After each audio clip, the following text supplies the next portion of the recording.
All right, good morning, folks. We're going to continue working on artwork for the Spelljammer Combat and Exploration supplement that we're going to be publishing on DMsGuild very soon, shortly.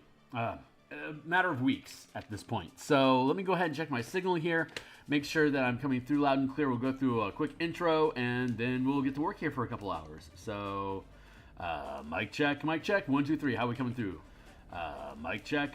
Yeah, it sounds like we're coming through good. All right, so I'm going to babble here for a minute or two just to get through the intro period here because while I am doing this talking, I'm clicking on a bunch of buttons in social media because I don't know how to properly stream and post stuff at the same time. So I'm trying to distract you over here while I'm doing stuff over here behind the screen, like like Twitter stuff, Discord stuff, Reddit stuff, all the stuff. So for those that aren't familiar with me, well, I mean, if you are familiar with me, you're here in the future, hey, future, you can skip ahead like a minute, as you're probably aware already, just before I get into the meat of it. But if you're new here or you're caught here in real time with me, hey, guys, welcome to Real Time. My name is Phil Kearney. I create role-playing games, I illustrate them, and I publish them online, and I have been focusing on Dungeons & Dragons 5th edition here for the past few years.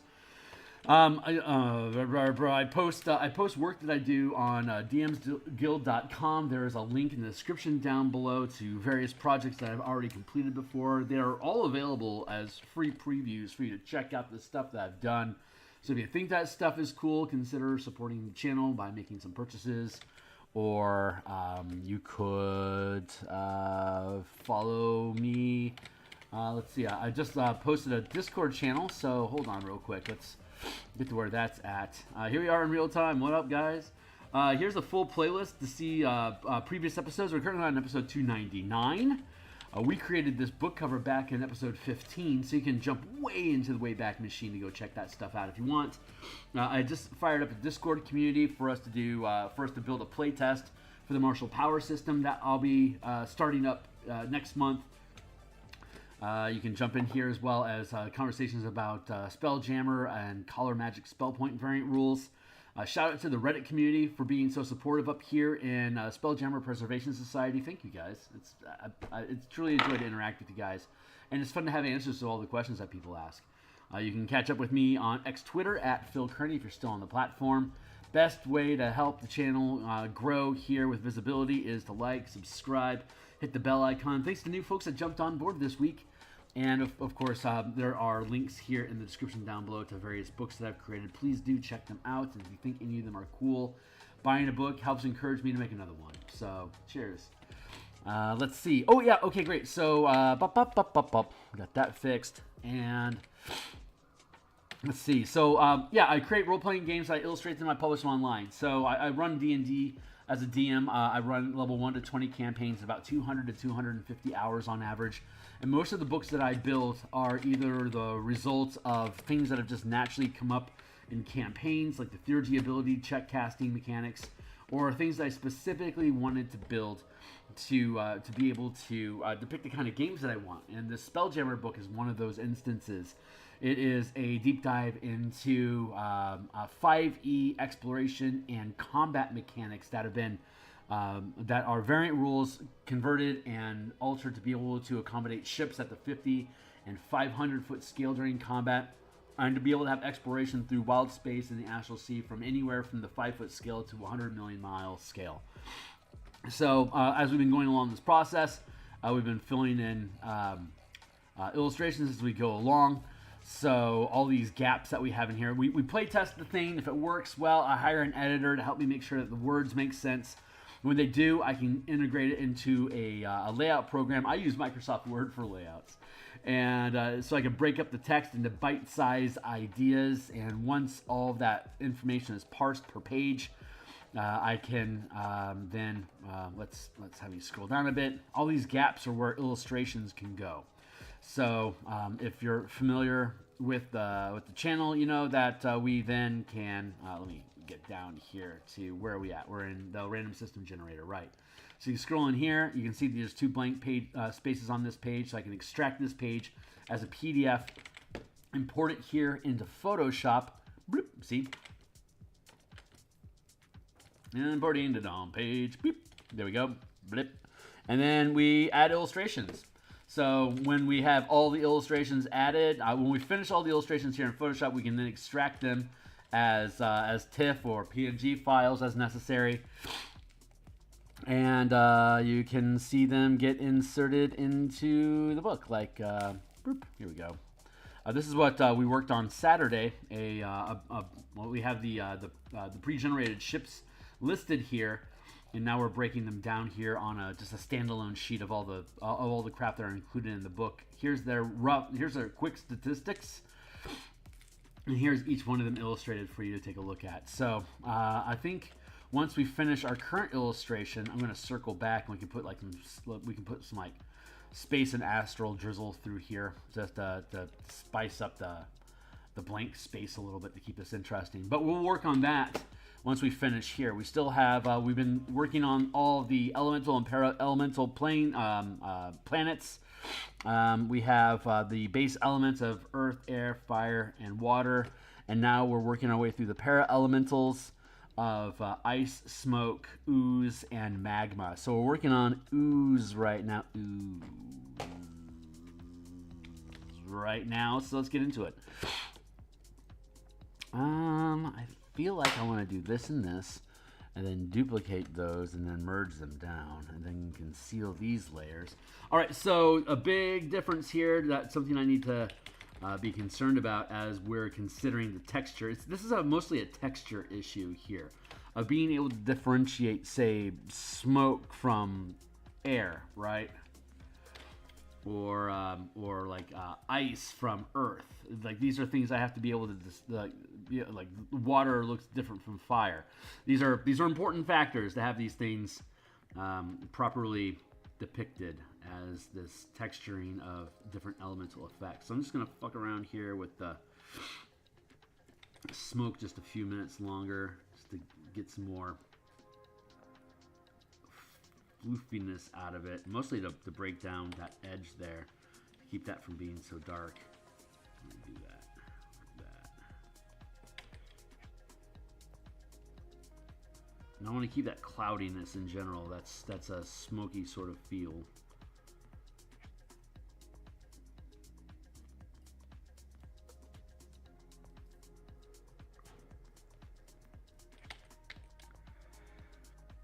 I honestly don't know how long it's going to take to finish these things today. But I'm going to finish these, and my intention... What is actually going on? Yeah, that's what I thought. Thanks.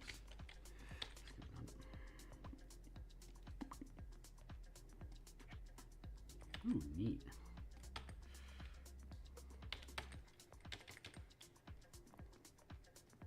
What the hell is going on? I feel like there's something. Thank you. There's something wonky going on. There was some sort of weird selection thing happening there. That's what was going on.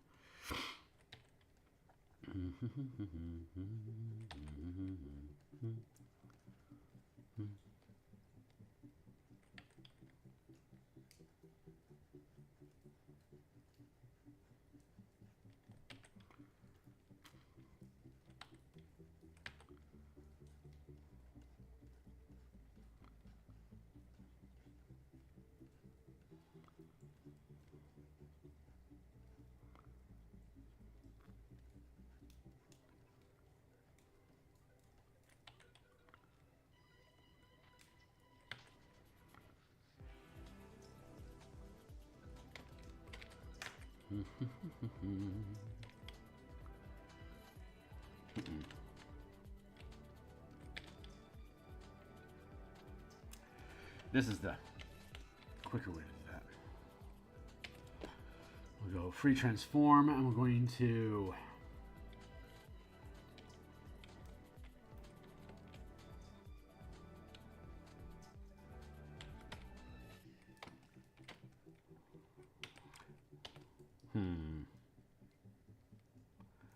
I feel like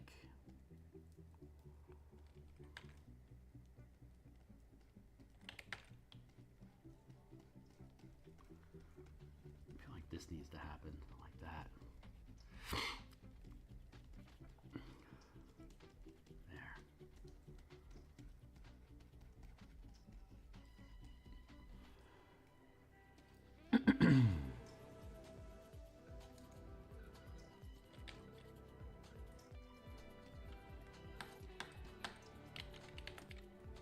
There we go. Okay, cool. I'm content with that.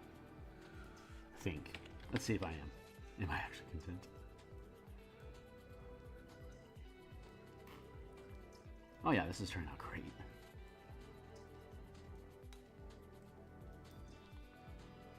It's got a really good... I think it's got a good smoky vibe going on there. I like it. Just want to mess around with it a little bit more.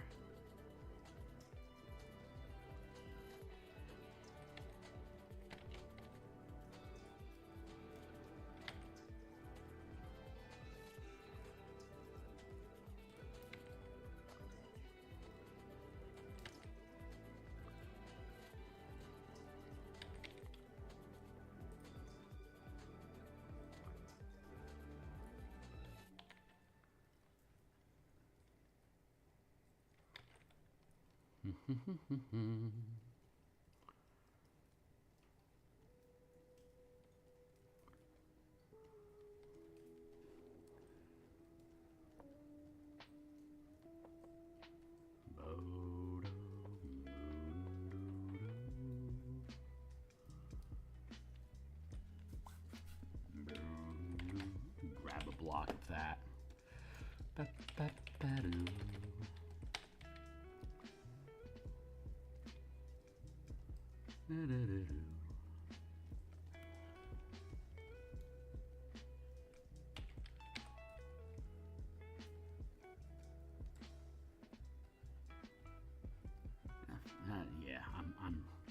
I'm really happy with this now.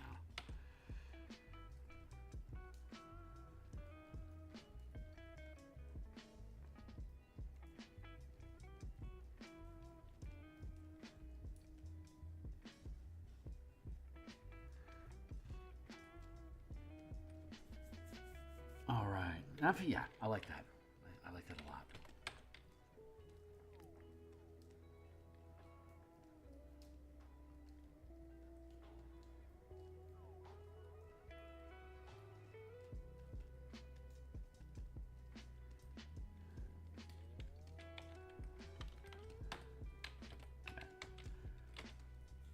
Yeah, nice. All right, I'm happy with that. Okay, so let's stitch up the smoke and let's get back into ooze. Ooze is going to be a little more tricky because I'm starting to want to use some of the techniques we've got going on over here in smoke, but if I do it too much, it will look the same. It already looks the same except for the coloration. So I'm trying to get into this earthy sort of effect. Earth and ice kind of feel the same, but the pock marks are different, which is appropriate. How am I gonna do this?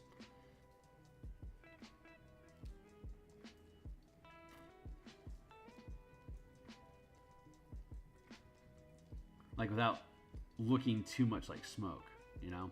Adding more texture to smoke took away mechanical or took away identity from the ooze. So I think the best thing I can do with ooze is to kind of go with the same approach that I have for earth and ice, but to do swirly sort of liquidy effects. I bet that is going to end up working out okay. But that starts to dig a little bit into the magma space.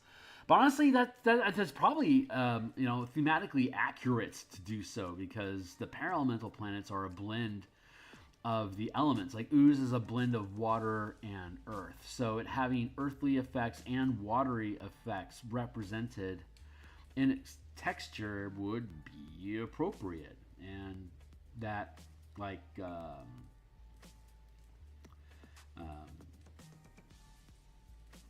ooze is air and water, while ice is earth and water, so it's not crazy to think that there might be similar sort of water effects going on inside of here, just with different texturing because of the element it's paired with. Sometimes I think para-elemental comes from the word pair, but I don't think that's actually accurate. It just seems like it could be true. It's probably a false correlation.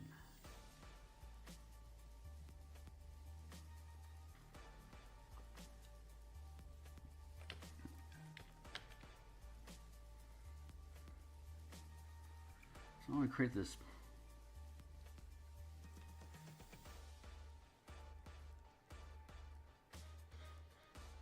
space blurbeliness going on here. And then hopefully we can make it look a little more mud pottish, you know? Like little bubbly sort of effects. That's going to be a trick. Let's see how well we do it.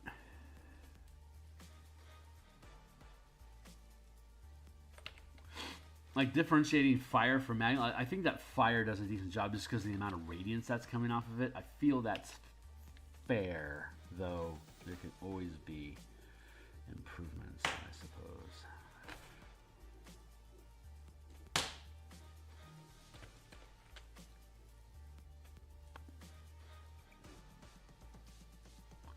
Like I can do that, and that makes the fire kind of pop more. So if I could do the same thing, but deeper and ruddier, it'll look more like magma, while that looks, yeah, that feels more fiery. I think I'm okay with that. Let's keep up. Let's keep up with that. There we go. I honestly don't know how long this is going to take. So far, it doesn't feel like it's going to take too long, which is fucking great news. I've still got 7 pages to go in the Lazaraxis conversion, which is a hell of a lot better than the 23 I started with. So we're definitely making progress here, but we're going to be cutting it close towards the end of January, I think, to get those resolved. So downtime here is being spent on kind of finishing off all the little bits that need to get finished off here on the side. We'll be doing layouts more by integrating by picking up and dropping the illustrations into their page, into the spaces that each page has built for them. We'll have to hyperlink the whole thing for navigation reference. That's probably something I'll spend a session on, but I don't think that's going to make for entertaining television very much here. So I'm wondering how much of that I'm actually going to do. So I want to save screen time for interesting visual elements, which I think can include the tokens and integrating the token artwork into the Lazaraxis conversion guide. I think that's where there's going to be the most interesting content that will remain for this project until it actually publishes. But we'll see where it evolves into. We're almost out of stuff to be depicting here on stream like this every day. So we're going to be switching over to Eberron being in the morning very, very soon. Certainly, as soon as this project publishes, Eberron is our morning project all the time, and we'll continue with that until we can get the Eberron book published, much like we did with this project here. But Eberron is already much further along the way. I'm very much looking forward to having that published. It's been damn near 2 years since I started that project. That's insane. That is insane how long that took. And my apologies to the world in general for how long that Eberron adventure is taking to publish. But, you know, you got to do what you got to do in the order that you got to do it. So, cheers.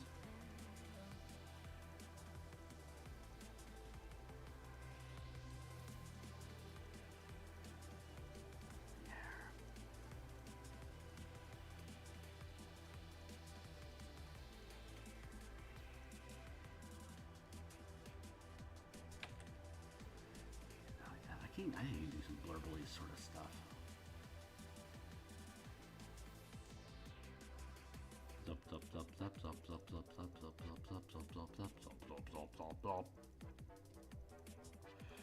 Got my fire going in the background. It's warm as always.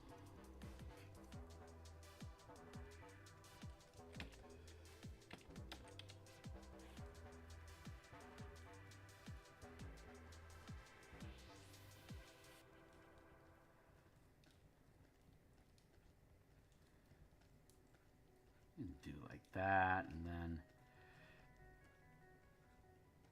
wondering if I can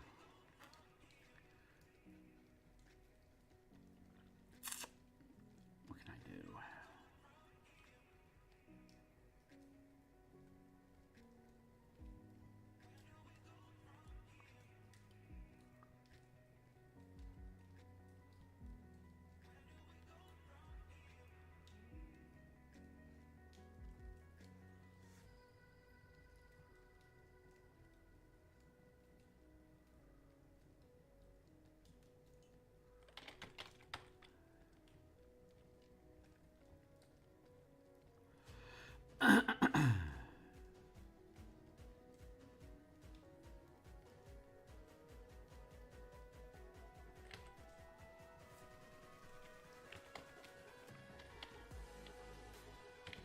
I'm going to now try another layer with something darker.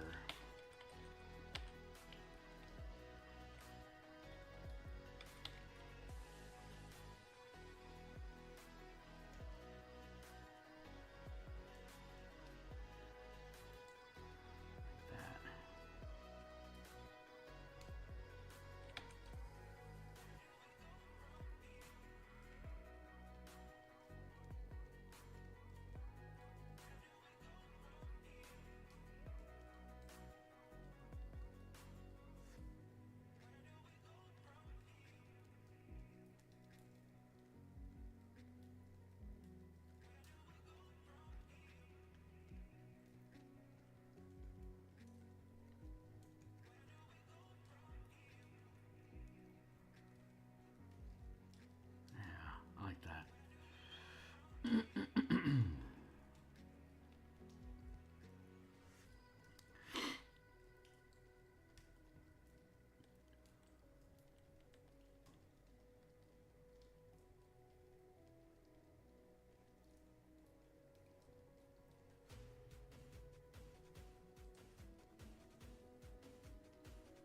I want less smokiness, more muddiness. So I think I need to help. If it's gonna have like this transition here from here to here, if I'm gonna have that change in color, there needs to be some sort of like a wash-in effect that would transition from darker to lighter, as opposed to just like being little mottled spots of it. That would be more indicative, I think, of smoke. Yeah, for us to have a transition, I think, yeah, I think mud would have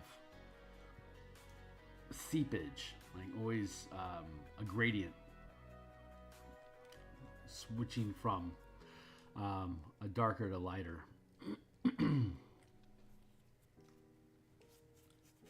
And I might be able to do the same effect for magma, but make these swirls lighter, not darker.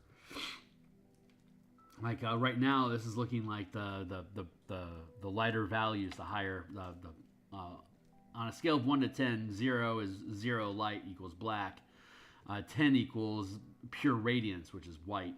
So the higher value that we have here of the light is sitting on top of the lower value, dark, of the ooze, and that feels logical.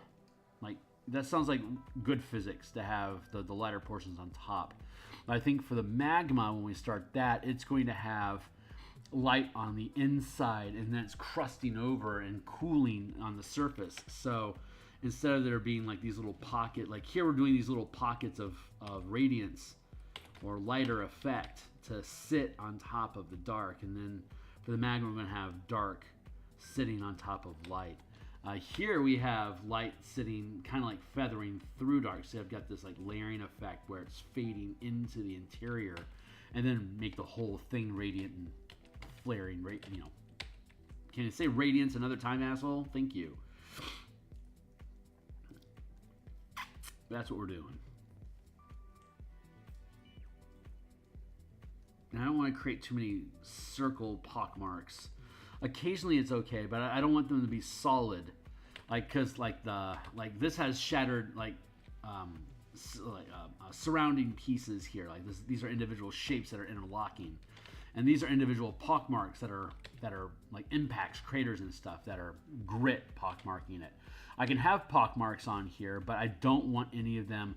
Like I don't want a lot of this. You know, I can have some, like occasionally I can have that, but I can't consistently have it across the piece. I need to have it like getting reclaimed or seeping back into the whole of the structure, like kind of like quicksand or mud would do.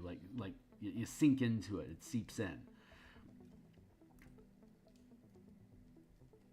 So I want to minimize the amount of pock marks like this that are separated individual pieces.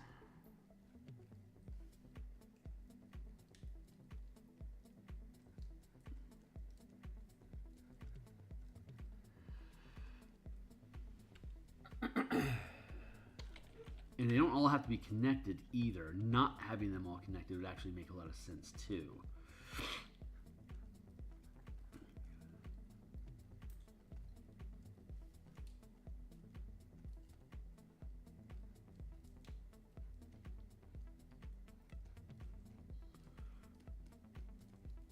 And like glazing over the top, that makes sense, like that. So I want to make these liquidy sort of connections inside of here. That's where I'm going for. It's like this dark is one primary color, and then this top is the other. So I want to be bouncing between these two RGBs up here, right? They're the same they're the same general hue or color, but their difference in value is how I can indicate elevation differences here.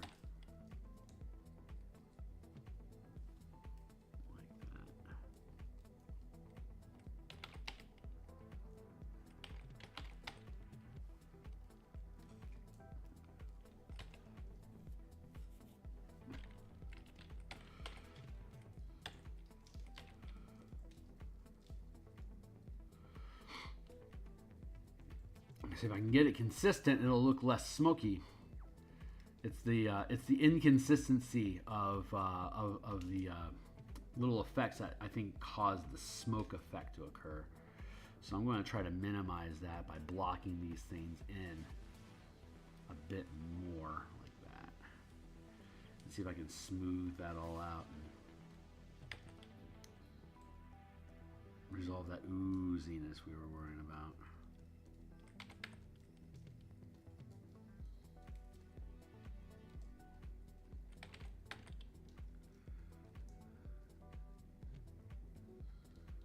And not being so like cloud-like, being more flow, like that liquid, like water. It's I want to have a little bit of liquidiness to this, so I want more flow instead of cloud.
I want to just get the general shapes here, and then we can zoom in and we can be a little bit more detailed on the individual shapes to help blend those in a little bit better as well.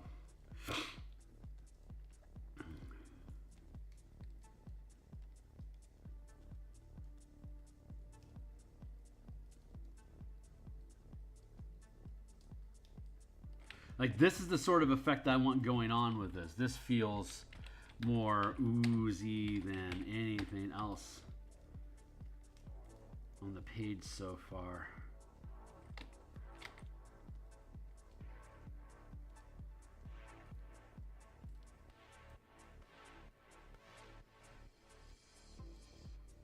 Again, I want to smooth out these little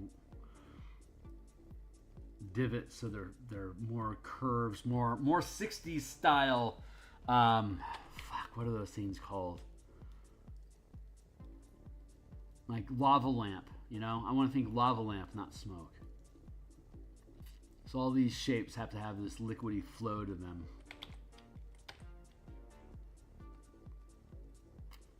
And then fading into each other more so there's less eruption.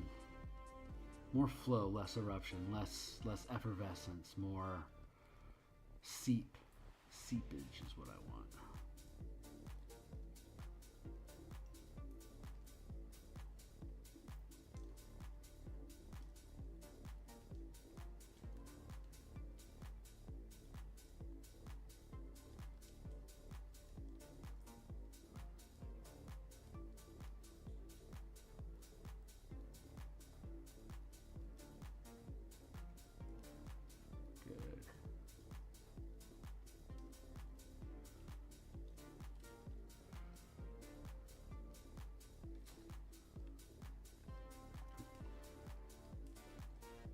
And I need to get a good texture language here because I could spend fucking forever inside of this.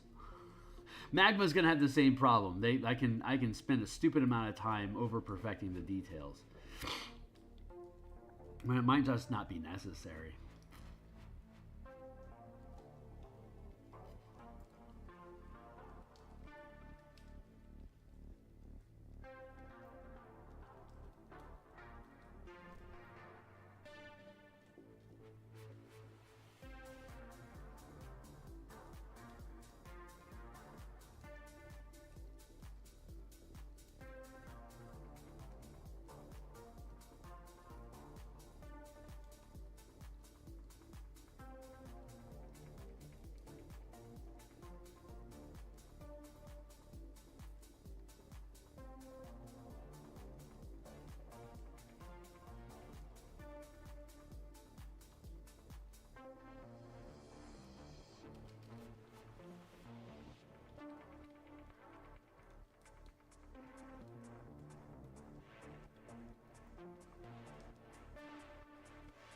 Getting away from the smokiness of it and getting its more bubbly effect.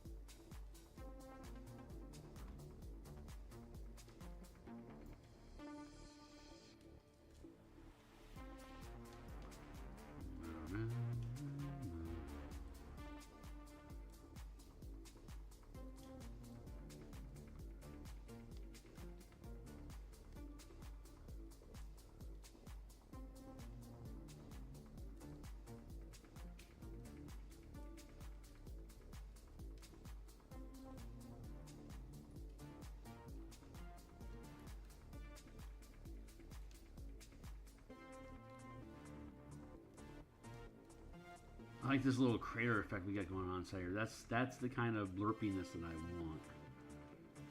Feels right.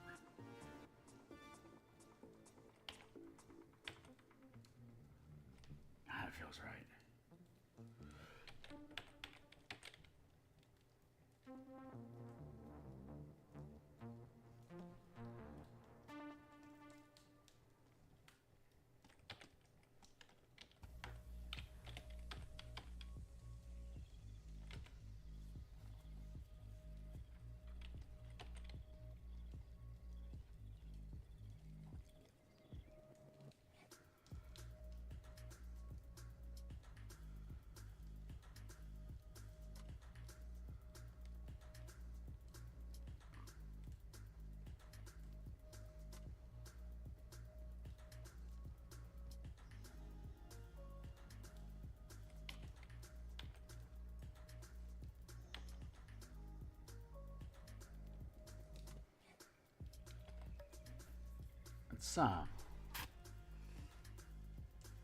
Neat. Let's take this and this, and we'll duplicate those. We're gonna merge those. We're gonna hide these. Push that up.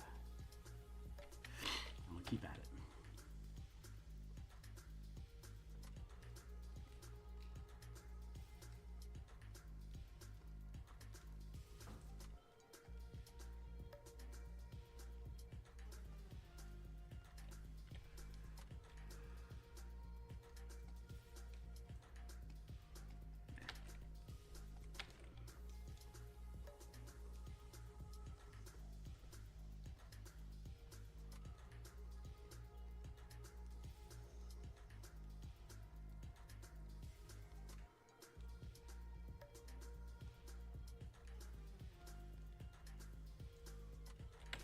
Drop down the strength of my smudge tool so that it blends more than pushes at this point. I think I want more blending than pushing. I think the overall shape of the striated effects here, I think I'm pretty happy with. I think I want to blend inward and then push outward, like these inward curves, these convex, concave, these concave contours I want to blend, and these convex. Convex is when you curve out like this. Convex is, or concave is when you curve inward. So inward curving concave, outward curving convex, if I recall correctly. Be welcome to let me know if I got that wrong in the comments down below. And thank you. So blend in here, but firm here. So blend into the inward curving and push out with the outward curving. I mean, that kind of just makes sense, right? Blend in, push out. Blend in, push out. So wherever I've got inward going, I'll blend. And wherever I see outward, I will push. And that should probably get us something close to the effect that we actually want.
Make it timely, timer. Oh, wow, it's 7 already. All right.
I think I'm pretty good with that.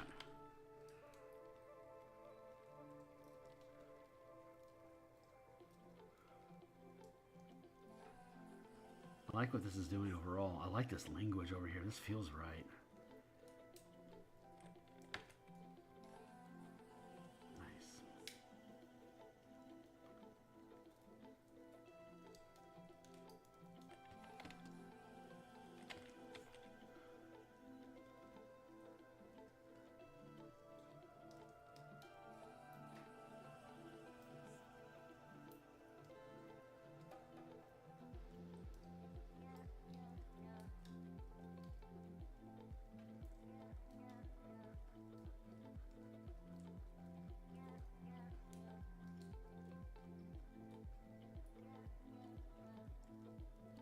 It seems like a good blend. This is what I was looking for. I was looking for a good blend between the two elements. I think we're finding it here. So, like this sort of pockmarky, like this is nothing but you know, pox, and this is a lot of flow. So, this is like a weird space between pock and flow. I think that's what we were looking for, right?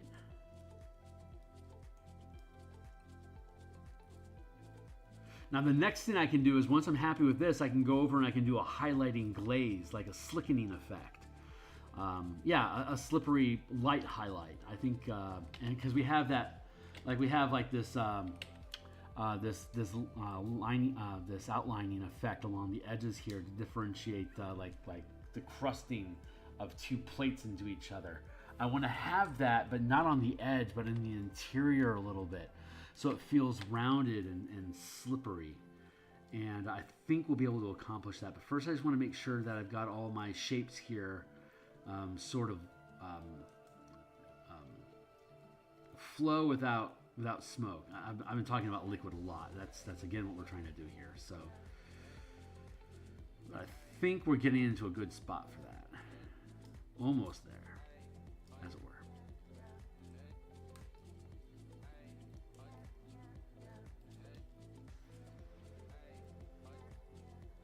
And then we'll figure out the magma and move on.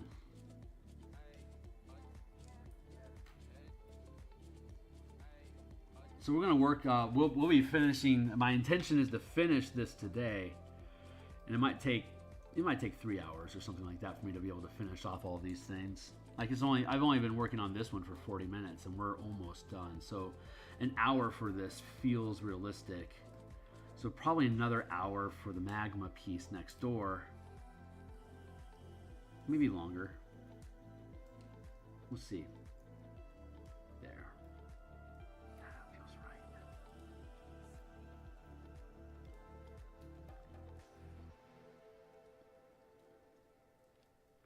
And then we'll work on that ethereal haze for the background of the ship tokens page. I love that we did that ship tokens page. I think that's looking really, really good.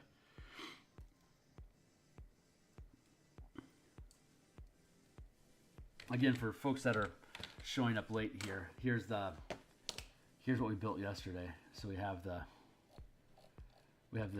pre-generated ships that are from Spelljammer, Adventures in Space book, and then we have the fighter craft that we created. And then we have the actual vessels themselves here broken down into their size by 50 foot. 1 square equals 50 feet here. See? 4 by 4. There you go. And then you go down here to the craft. 1 foot. 1 square equals 5 feet. So we have space here in this interior here to do like just a little splash of astral stuff. Just making that a little bit more, a little. Just to fill it in a little bit more, so it has a little bit more presence to it. But I like it. I like where that's going. So this is all turned out really, really nicely.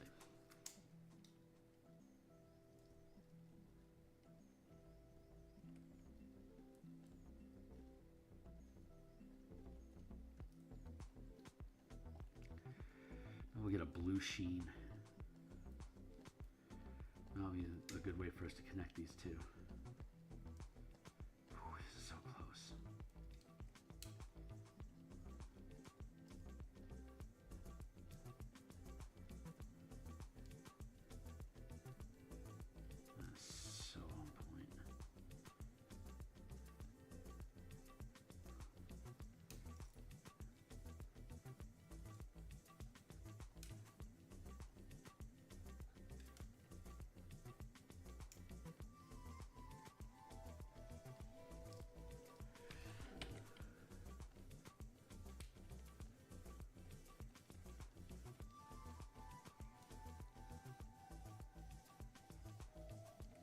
There, that feels pretty good. So let's take care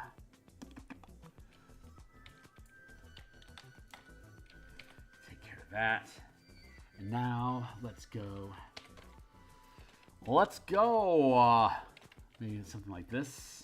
See how that works. We're going to make a new layer.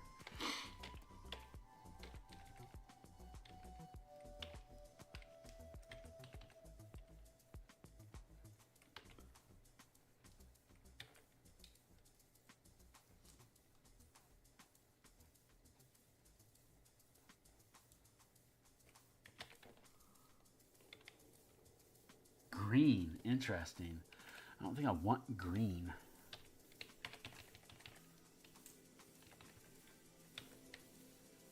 What happens if I do this?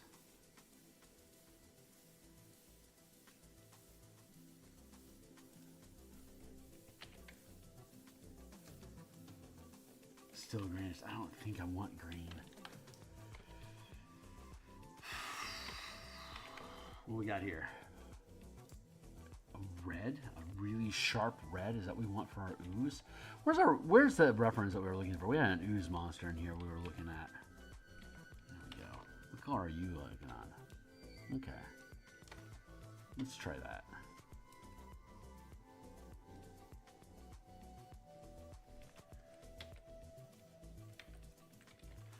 Oh yeah, liking that. Let's up the amount of smudge that we have here.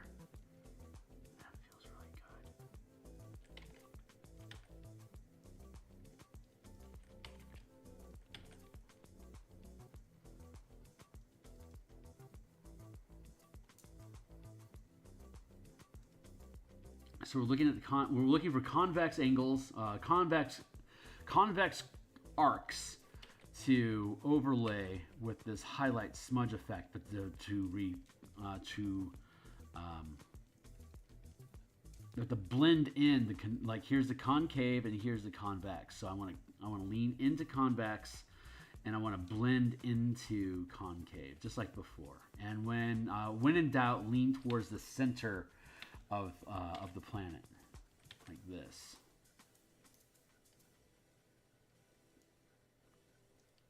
And then blend out like that. Blend in like this, and blend out like that.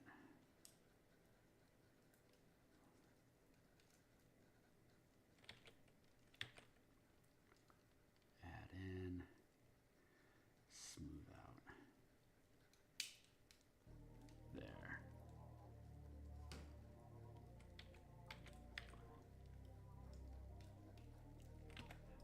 So that's giving us that smudgety look I want.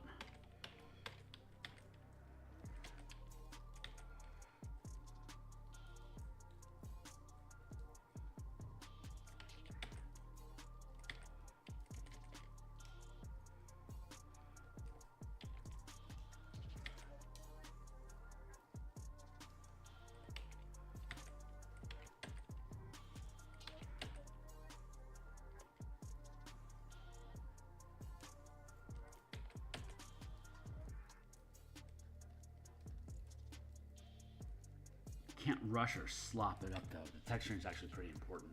God, that's looking right.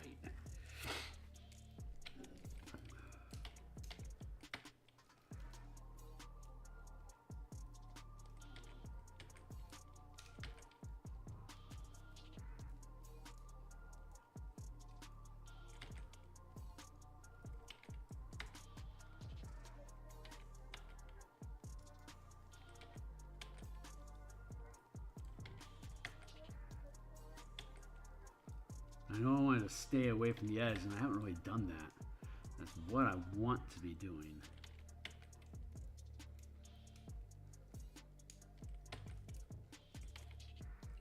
Like that. Where?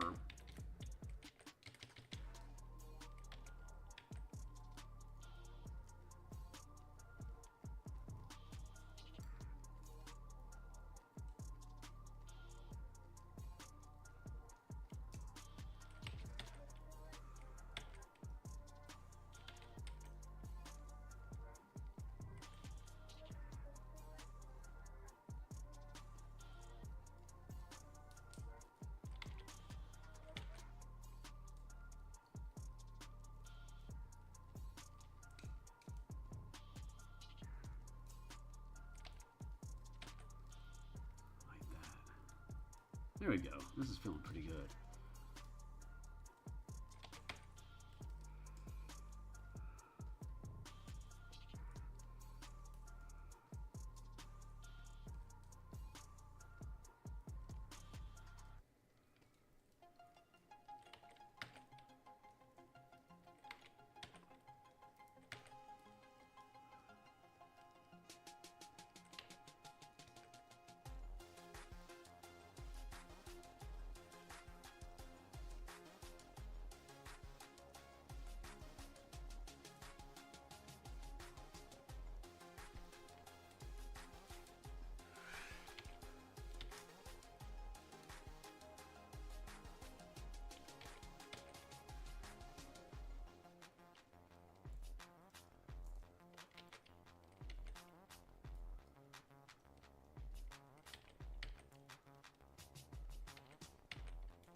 This is looking great.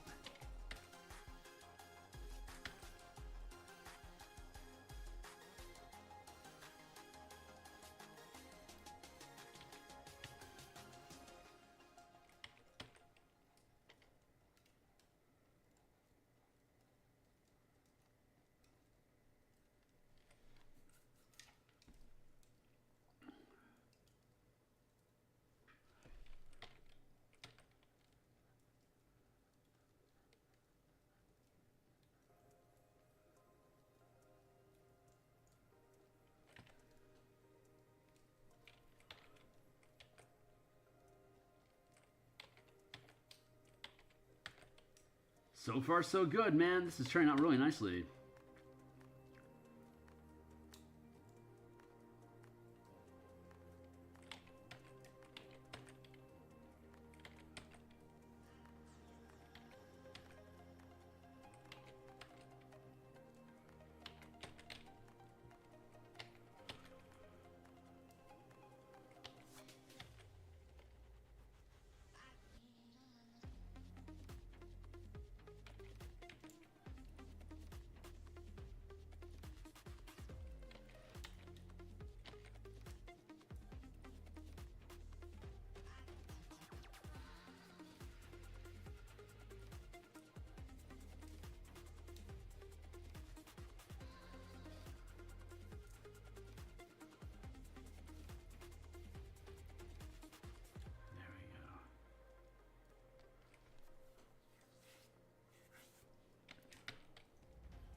Feels pretty good.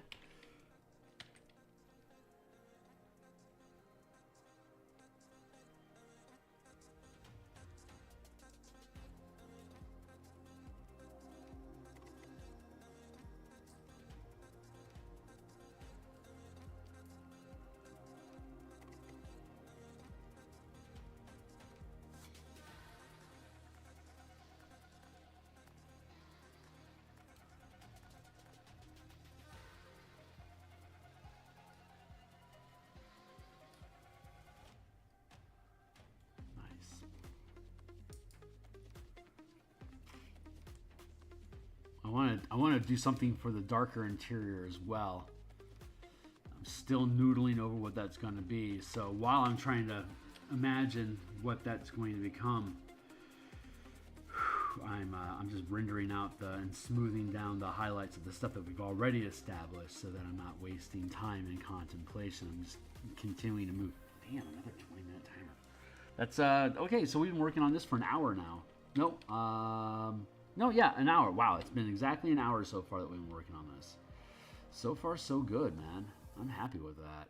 It's not going to take an hour and a half. It's going to take like an hour and 10 minutes for us to do this. So then we'll be able to dive into the magma and hopefully have, now that we're resolving how this stuff works, maybe we'll have similar results with it as well. So let's see, what is this? And what can I put on as a separate layer here to embellish on that? I'm going to do this.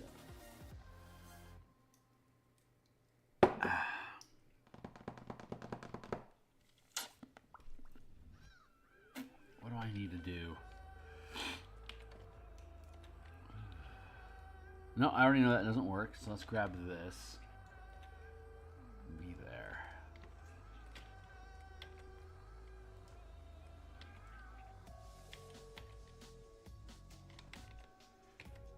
You know what? No, I feel like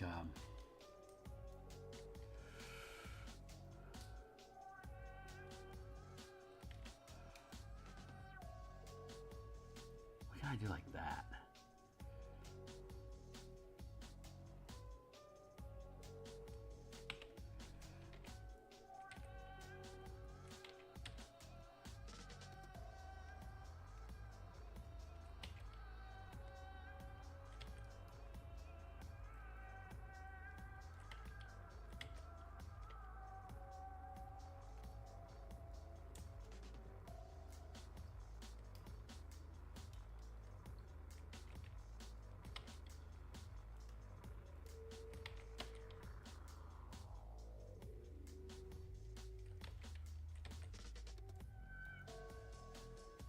Something we can get away with. Hold on.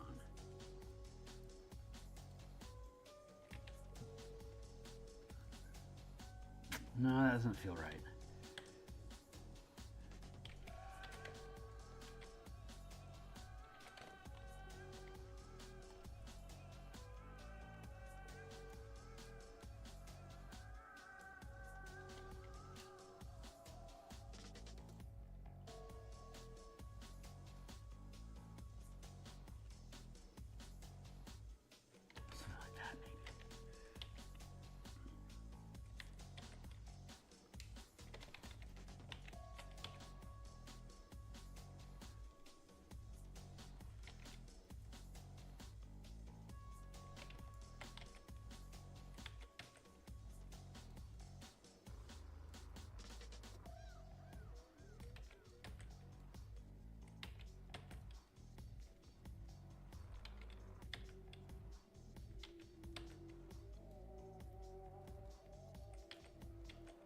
Oh yeah, I think that's gonna work out.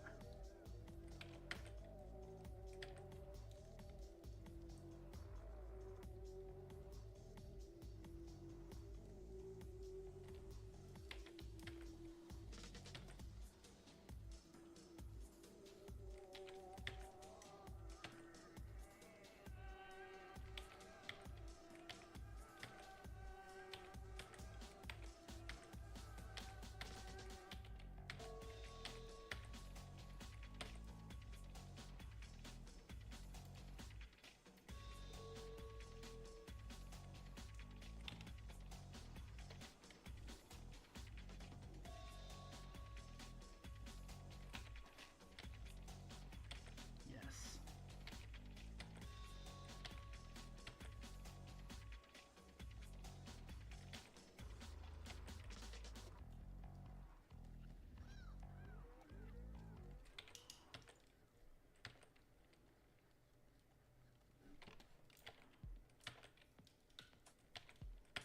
Yeah, I like this. This is feeling really, really good now.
want that. Let's do it in here.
Interesting. Is this the right way to do that?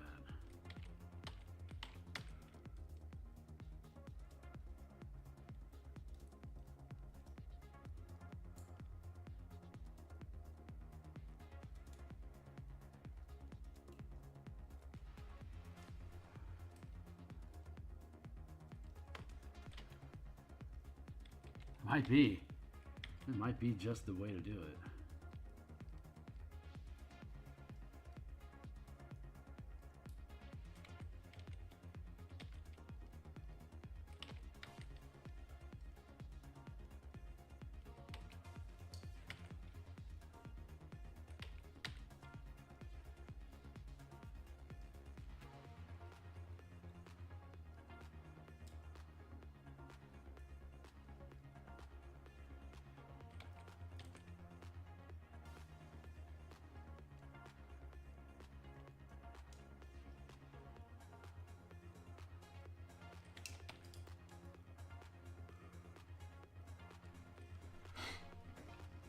Whoa. Speaker issues. Foot on the cord. Gotta stop that. There we go. Oh, this is working out.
Oh, I like that. It's extra work, but it feels good. I'm happy with it.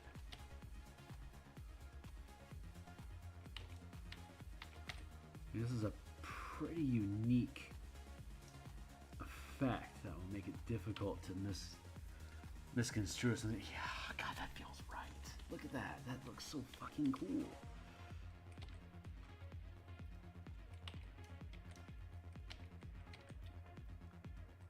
I tell you guys, the project keeps having things added to it, but every time we add something, it's just a little bit more complete. I'd rather take a little extra time to make sure we really build something that kicks ass than to try to rush it out the door, you know? Like, if I can speed up stuff, that'd be awesome.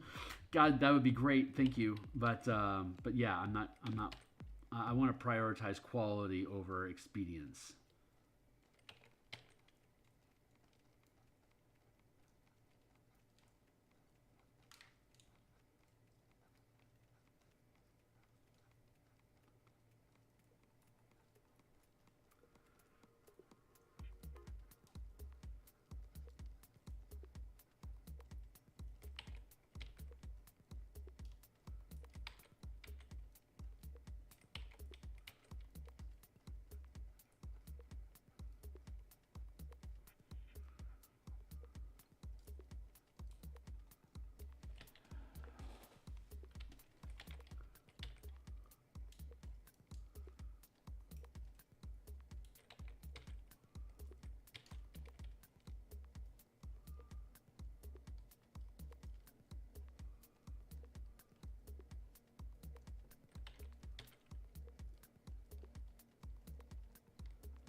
love this. This is fucking great.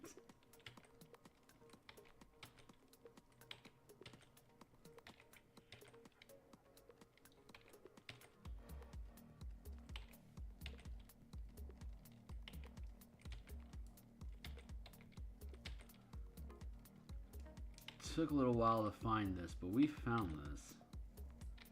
It feels pretty damn good.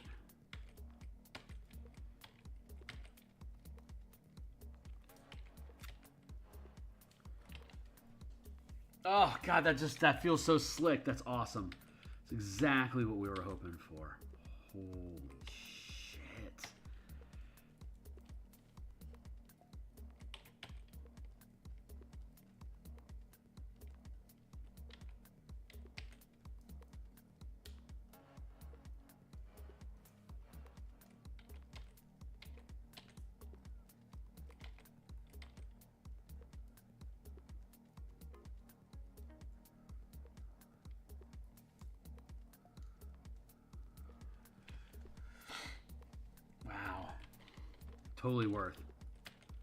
Totally worth the time and the effort. I love it.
Oh, my firewood burn out? God damn it, my fire went out.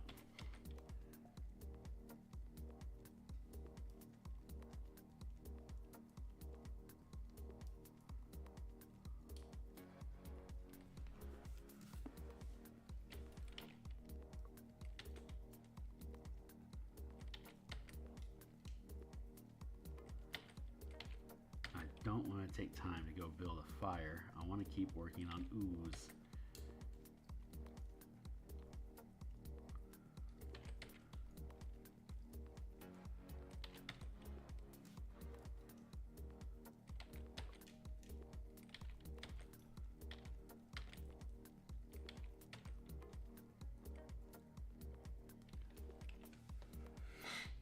Oh, God, this looks so good.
Oh, God, this fact is so cool.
Ho, ho, ho, ho. Oh, ho, ho, ho, ho, ho, ho. Good. Looking good.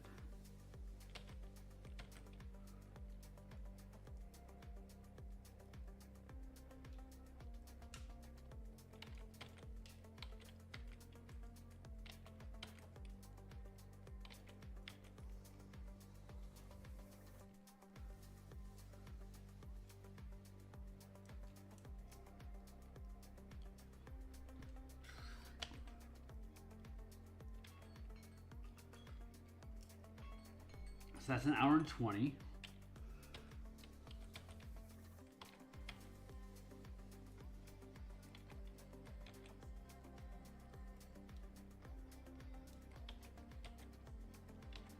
Wow, look at that shit. Holy crap.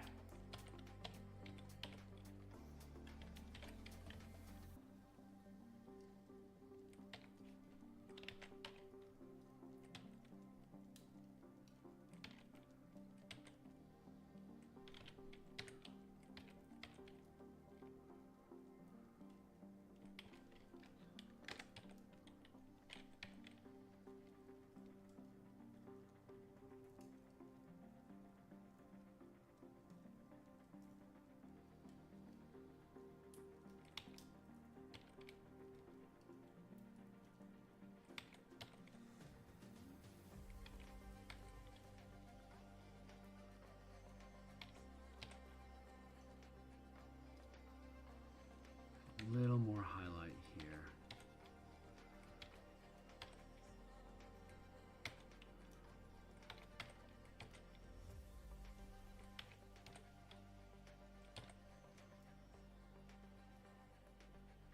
Wow. Okay, I think I'm pretty happy with this. Jasmine Crew.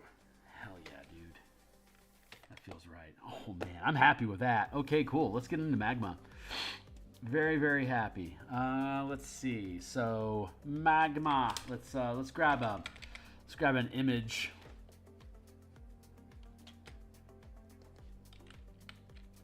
Magma.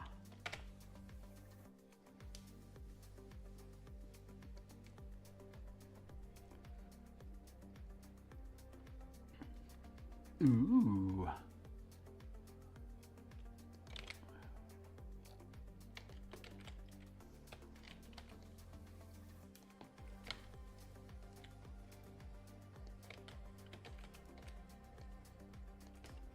Nice. Okay.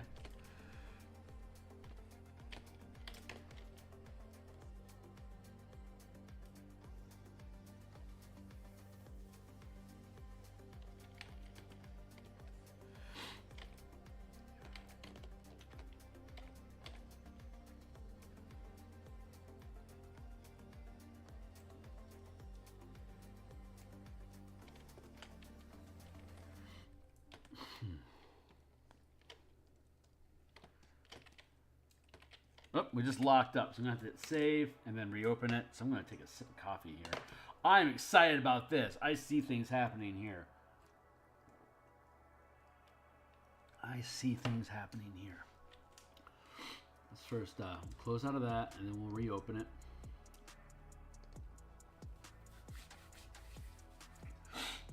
Water chaser. Nice. Boom.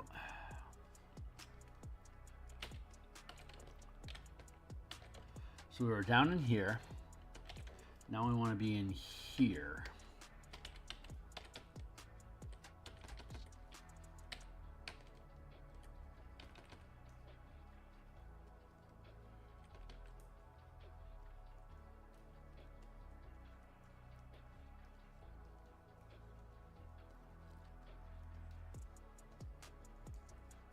Just gonna kind of do a little swirly doodle like this. This is what feels right. So this is what I'm doing.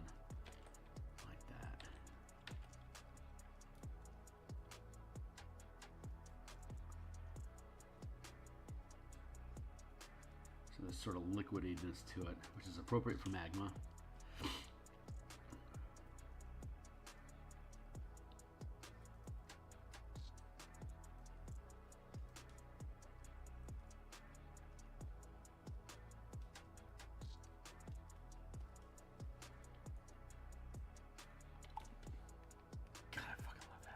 Right on. Okay, so that feels pretty good. Now let's grab another layer.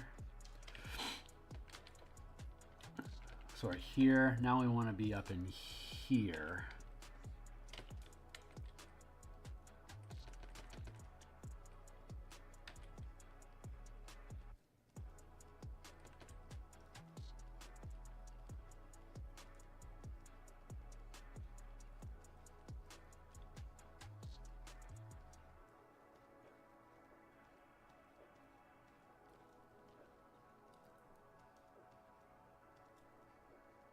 Keep this towards the interior, like more and more highlight facing towards the camera, more receding away, cooling around the edges.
Has kind of a smoky vibe as well as kind of an oozy vibe to it right now, which is appropriate.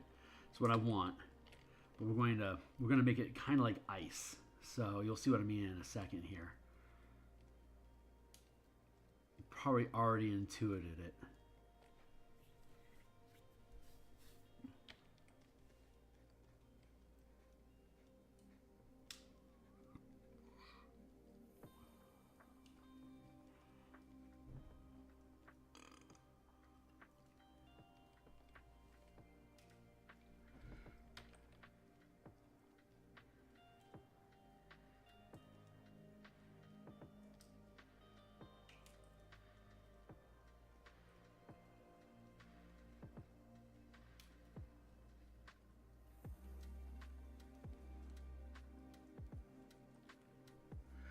Okay, that feels pretty good. And then we're going to make a new layer on top of that. And pull in this ultralight.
I don't know if this is the right way to do it or not, honestly, at this point.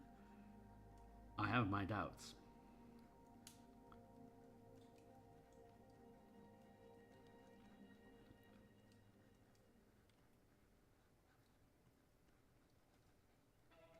Let's see if it pays off for me here in a minute.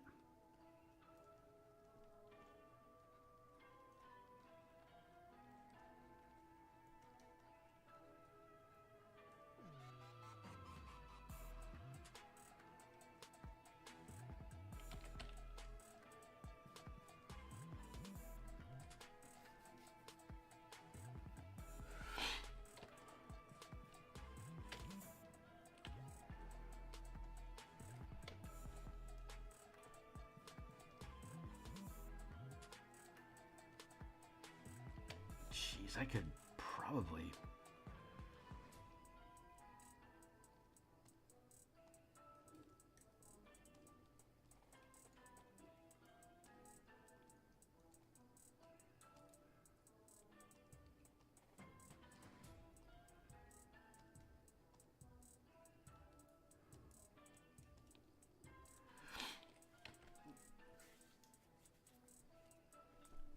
Oh, that's a neat idea. Okay, cool. So we'll fade that in, and now let's try this out.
Do that.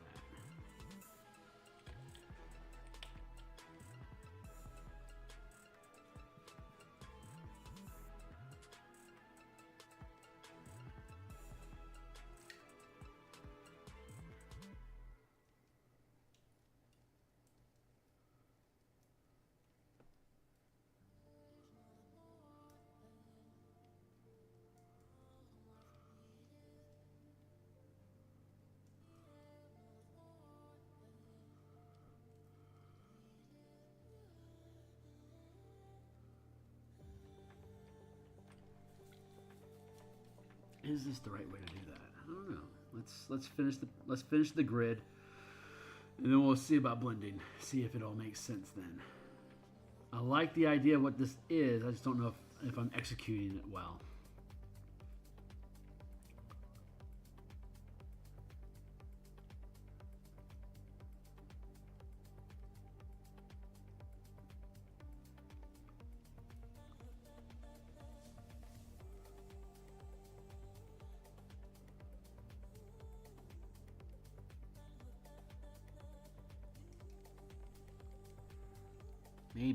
Maybe I need to do this instead. Hold on.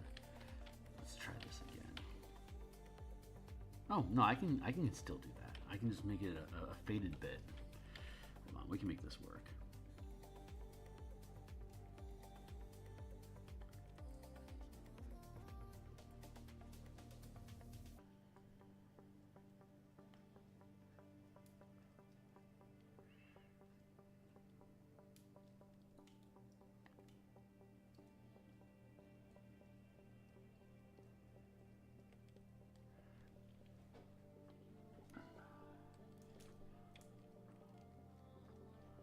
Filter, blur, Gaussian blur.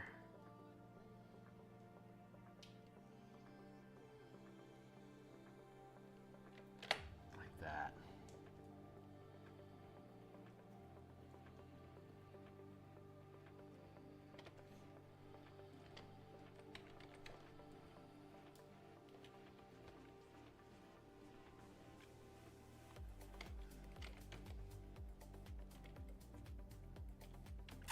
So bad. Not so bad.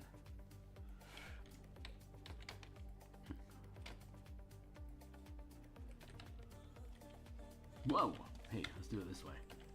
Cool.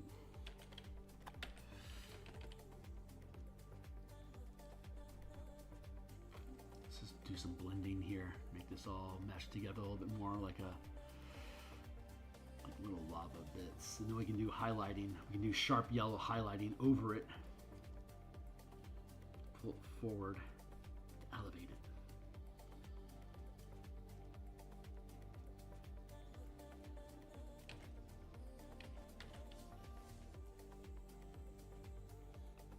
I probably could have used a vector to make the circles instead of these jaggedy edges here. That's something worth considering.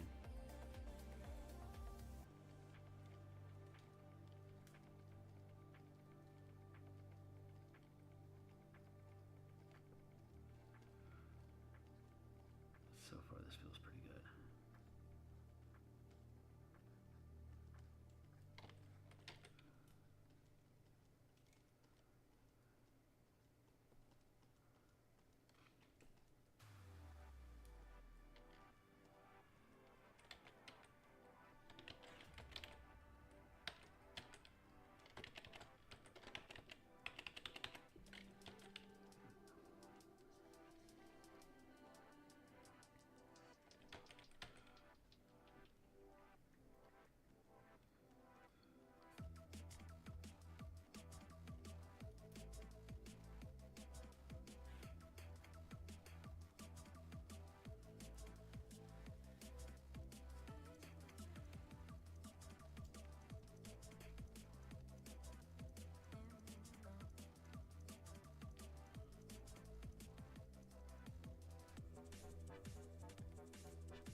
How far can I take this?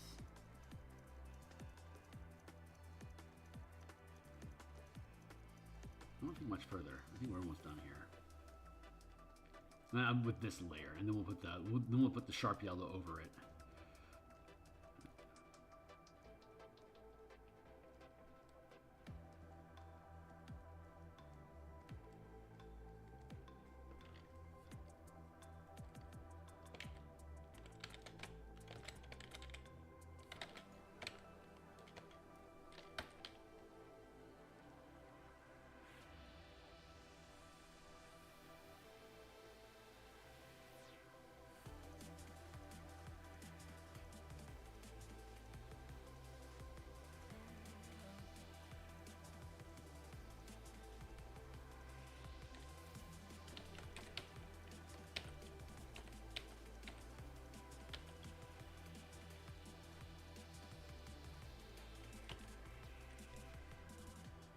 That's looking pretty good.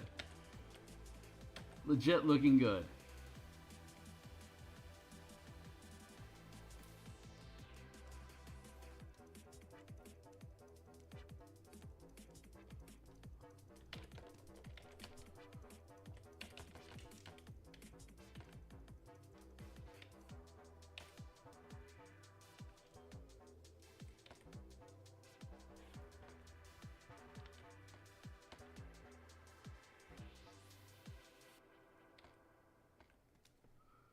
It's like 205.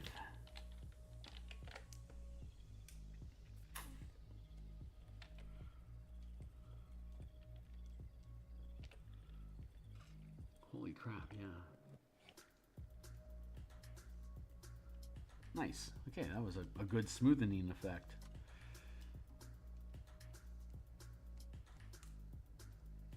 Nice. Wow, that really turned out nicely.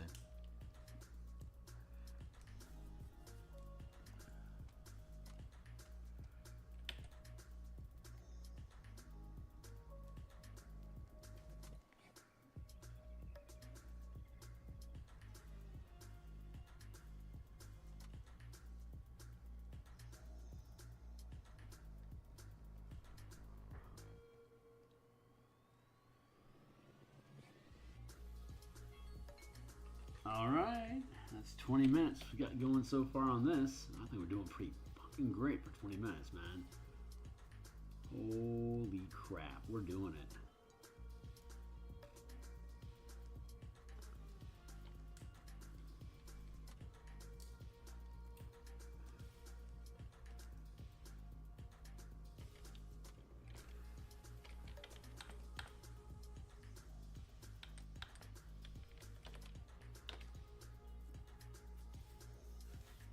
Nice. Do we need to...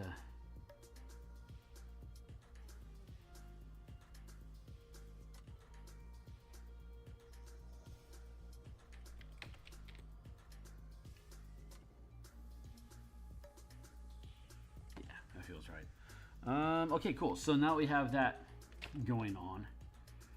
I think we can probably layer on top of it.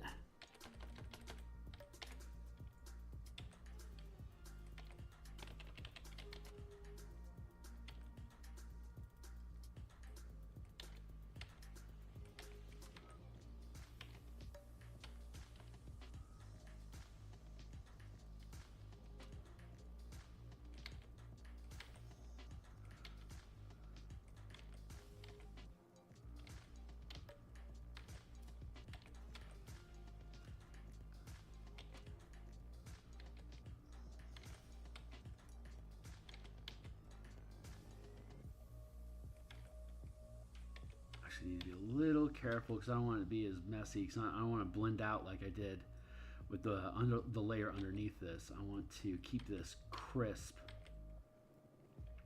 so that when we do the Gaussian blur, it'll feel more like heat radiance than anything else. That's the goal anyway. So we'll see if we accomplish it, but we got to net this thing across to make sure we're covering everything we're supposed to be covering.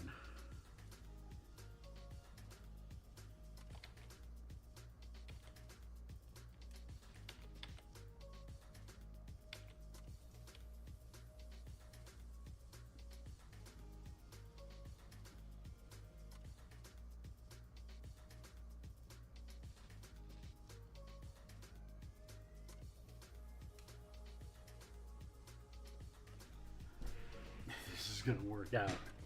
This is absolutely gonna work out. Holy crap.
seems to be the way to do this.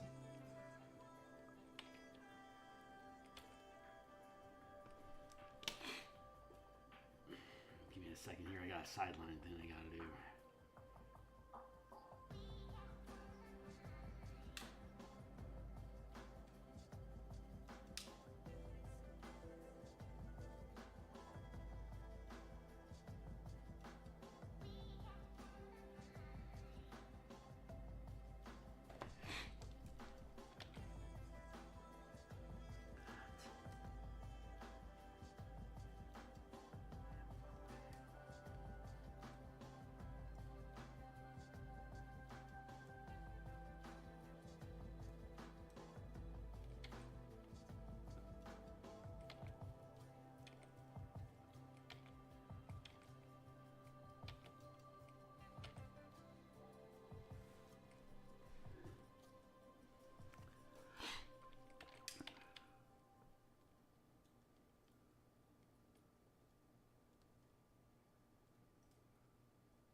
I think this is gonna turn out okay.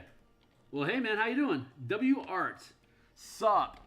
Yeah, we're doing different elemental planets. We're doing a random system generator for the Spelljammer combat and exploration supplement that we're doing for Dungeons and Dragons, adventuring in space. So we have to have different ways to express planets. So we're using elements and para-elements up here just to represent different types of worlds, and then para-elementals here: magma, ooze, ice, smoke.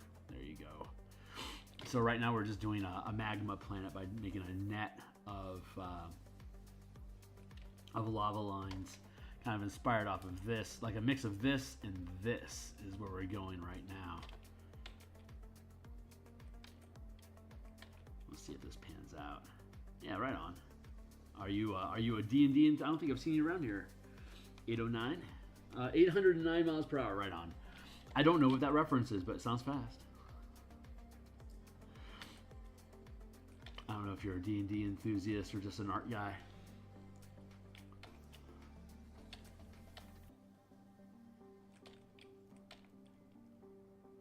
Yeah, I make supplements for D&D, and I'm a third-party content producer. I use independent licensing to be able to work on Wizards IPs by publishing it on their official site for doing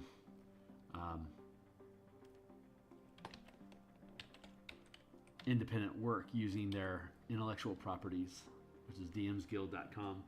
I do a little art, like a bunny or something.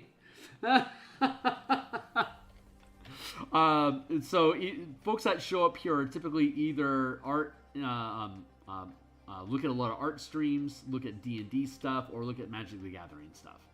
Those are basically the three sources of interest that I get served up to. Those are the three things that I operate in. Like I blend Magic the Gathering with Dungeons and Dragons to create MTG role-playing options. That's one of the earlier works that I had done, so that's where I get served up to a lot. So I typically find that's the three sources of people that dive into this space with me is art folks that are just interested in the kind of art that I do, and then D&D folks that are interested in the kind of D&D books that I make, and then Magic the Gathering, because a lot of the book content that I create is Magic the Gathering related. From a role-playing perspective.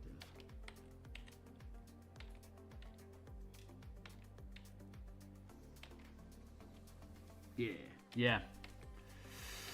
You playing Caverns of Exelon right now?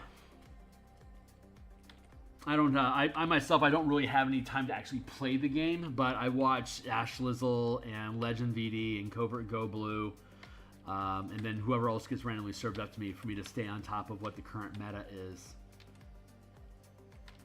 But if I'm going to be an artist, I don't have time to play Magic the Gathering. I haven't had time to play video games in years. So I watch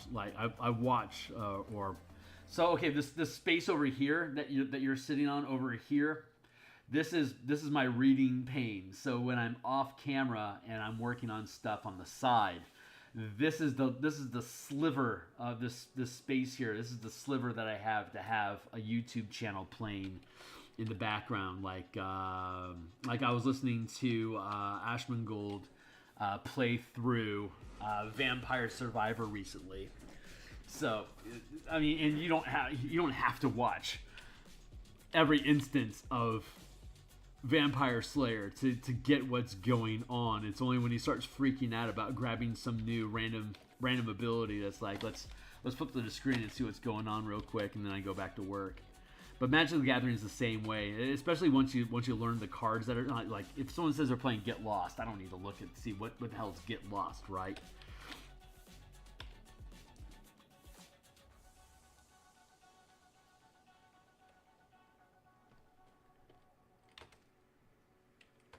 So I'll be able to bubble this out with a warp tool once I finish it. But right now I'm just trying to create this net of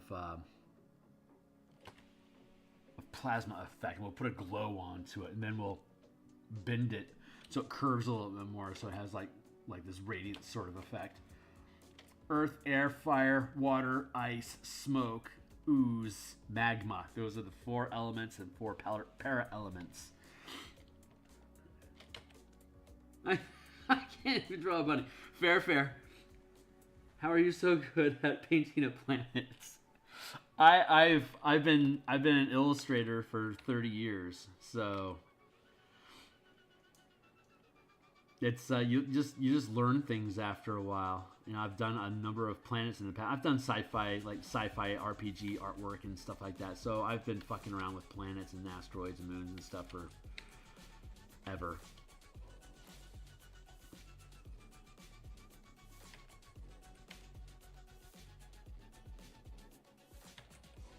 Just like being able to put a target in the center of the dot on first-person shooters to be able to reflexively center your line and be able to get a good shot. Art's the same way. You train the body to be able to perform the movements that are necessary to create the results that you want, and then you just sit back and you play. It's just training, just like everything else in this reality. You just got to train the body to know what to do, and then trust that it's going to do it for you.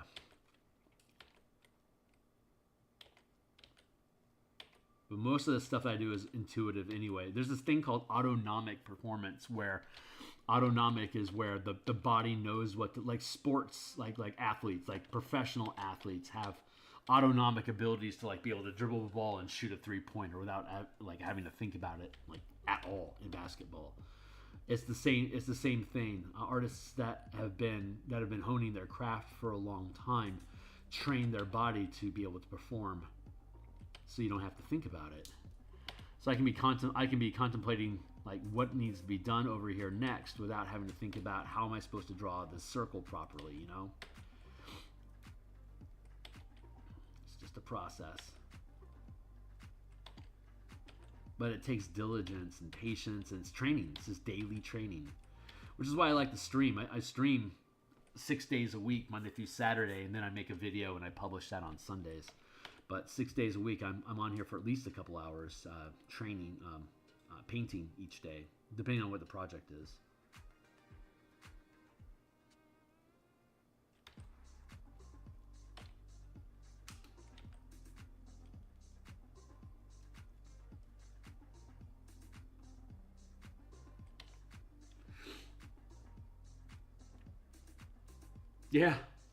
Yeah, I've been working on this book for over a year now. And that was just the stuff that I was streaming. I actually had to develop. I had to. The very first episode was me. Okay, so Wizards of the Coast published the Spelljammer's Adventures in Space setting in August 2022, and that is a reimagining of the original Spelljammer setting from 1989. This is they got around to redoing it here in 5th edition in 2022, and so I bought the original Spelljammer box set back when I was 12 in 1989, No, it was 14, something like that. 14, 15, something like that. Anyway, yeah, I bought it back in the day and was a huge fan of. It's like Treasure Planet, you know. It's like Ship of the Line or Galleons in space, you know, with a lot of creative interpretation added in for good detail. So Wizards got around to publishing that for 5th edition, the current edition of the game, in August 2022. So the first episodes I think of this stream was me looking at the original product that first came out and me contemplating how would I be able to modify it to do what I want it to do in the games that I run as a DM. I've been playing Dungeons and Dragons, or running games for Dungeons and Dragons, like the narrator, the Dungeon Master. I've been doing that for 34 years now, and I've been a professional illustrator, basically working in the indie scene, you know, like indie comics, sort of the same thing.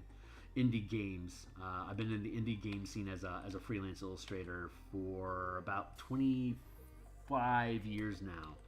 No, 23. 2001 was the first time I got paid to put illustrations in a book. So, and that was for Dungeons and Dragons 3rd edition. And I've been freelancing ever since. But as time went on, I started making books instead of being hired to illustrate books. I started making the books my illustrations go in, so I have more creative control over how I'm spending my time. Because it's just being a mercenary is sometimes it's ugly work. Like, you work on things you do not want to work on, and you have to start making choices about, you know, where do I want to take my craft, where do I want to take what I'm developing, and that becomes an issue.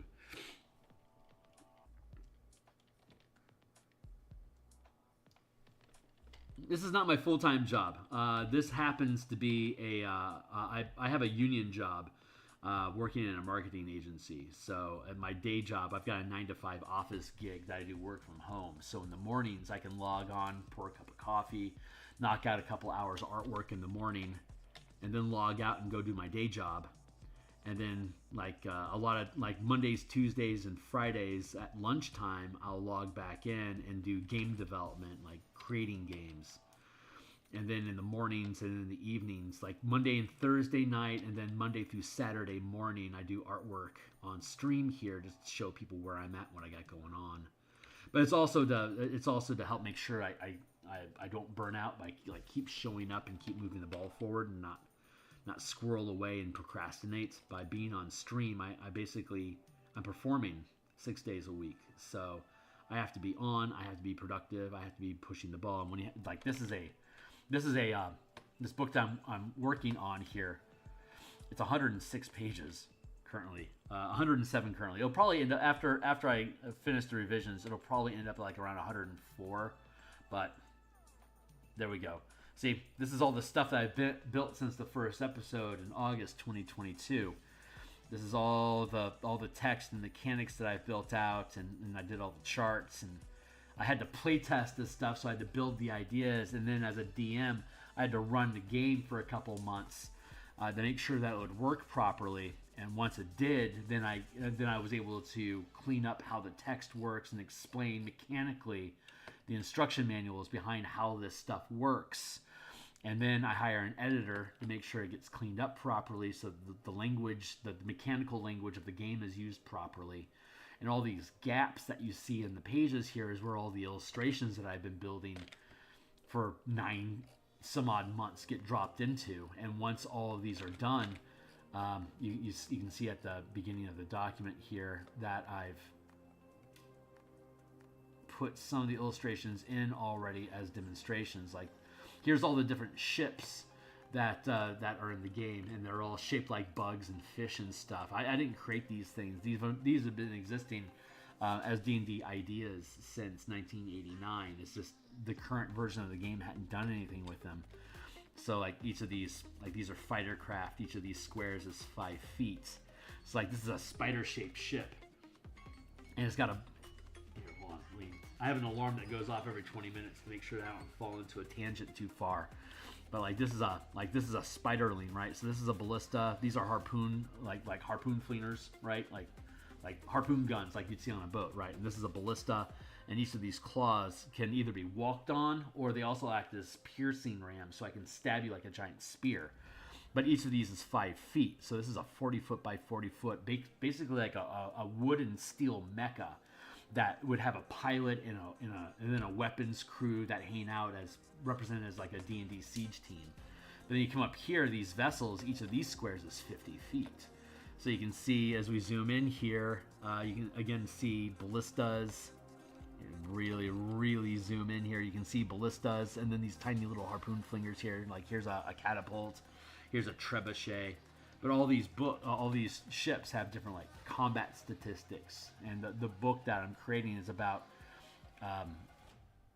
the Wizards of the Coast. When they published this in 2022, they didn't really provide any combat mechanics for ships, so I had to build those. So that's what we've been doing, is taking the rules of characters fighting in D&D at the 5-foot scale and then building it out so that you can have ships fighting at the 50 and 500-foot scale to scale out. So it's insane. It's a lot. So it's a lot. But the one thing that people were most excited about this setting coming out was to have spaceship combat mechanics. And Wizards didn't provide it because the philosophy of the game designers is don't create new rules, find ways to use the same rules in new ways. And that's not often a satisfying, that's not what the audience was looking for. So there was a lot of pushback from the community about, this isn't what we were looking for. So it got crapped on pretty hard. So, and I was among them. I was like, this isn't what I was looking for. So, but I had the mechanical chops to be able to do something about it, like to build my own thing. And then they're like, yeah, you can sell that as long as we get a cut of it. so here I am making a book, and Wizards of the Coast will get a cut of the profits that I make off of selling the book. But then I have like these are all tokens that you can put on a map, so you can move them around a battlefield like Warhammer 40K, right? Having fleet combat and stuff like that. And it's all detailed in the book.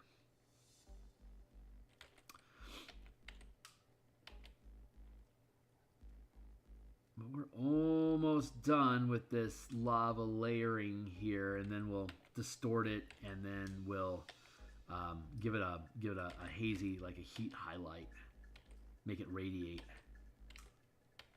and then we'll be done with this, and then we'll move on to the next piece. What we do after this is we're going to actually be putting this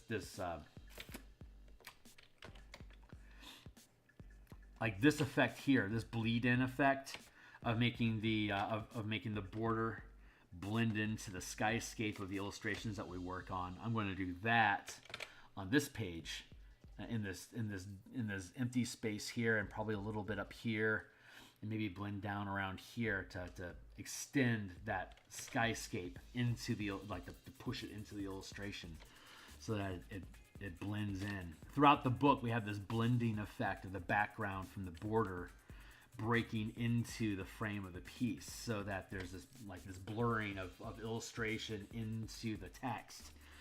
And all of the illustrations on each page is specifically pertaining to whatever the topic of conversation on that page is, which is one of the strengths that I have as being able to create and illustrate my own books, is to be able to visualize, literally visualize with illustrations, the ideas that I'm creating on the particular page.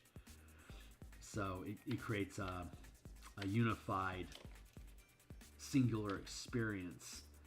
Most game designers have to hire an illustrator like me or find stock art to be able to populate their pages with illustrations and visual cues. But since I can create them myself, I can do highly customized, very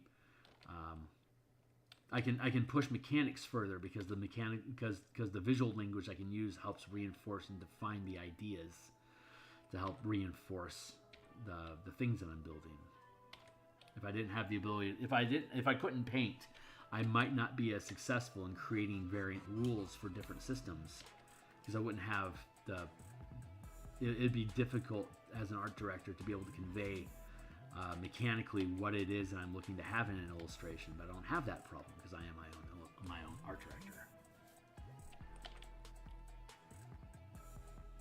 but there's a lot that goes into it, which is one of the reasons I like to stream, because it allows me to.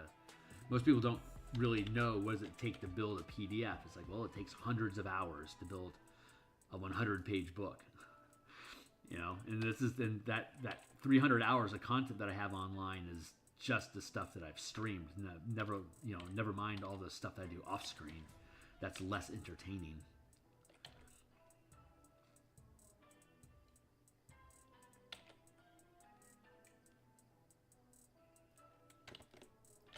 There, let's do that.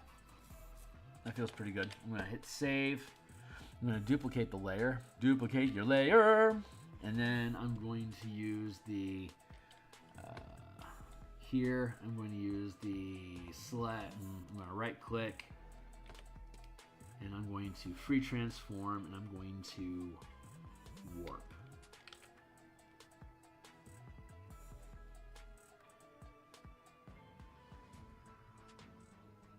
I'm going to see how this turns out.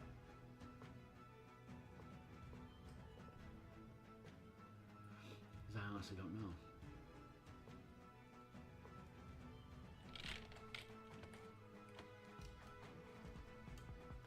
And we'll go back down to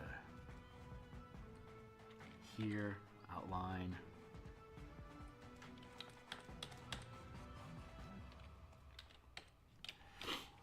There.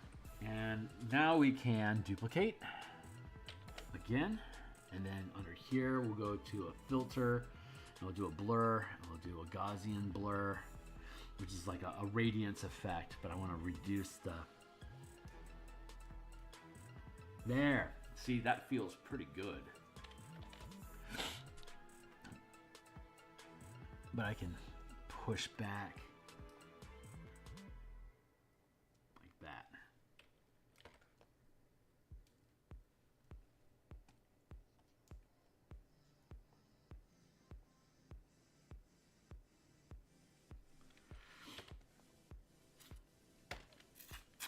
Nice. And now for the final touch.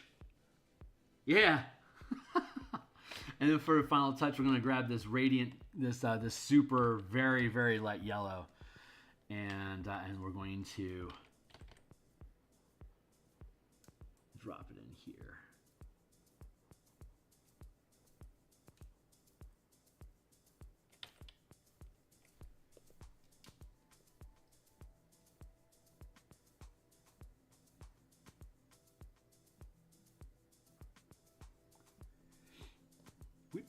Good.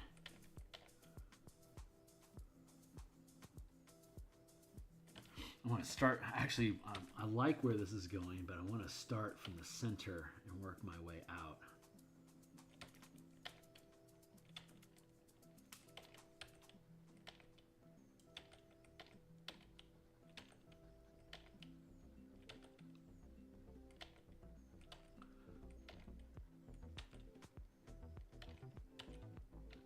And then we'll be done with this.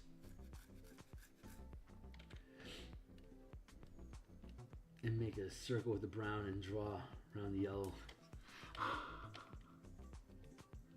So this, you think this looks pretty good?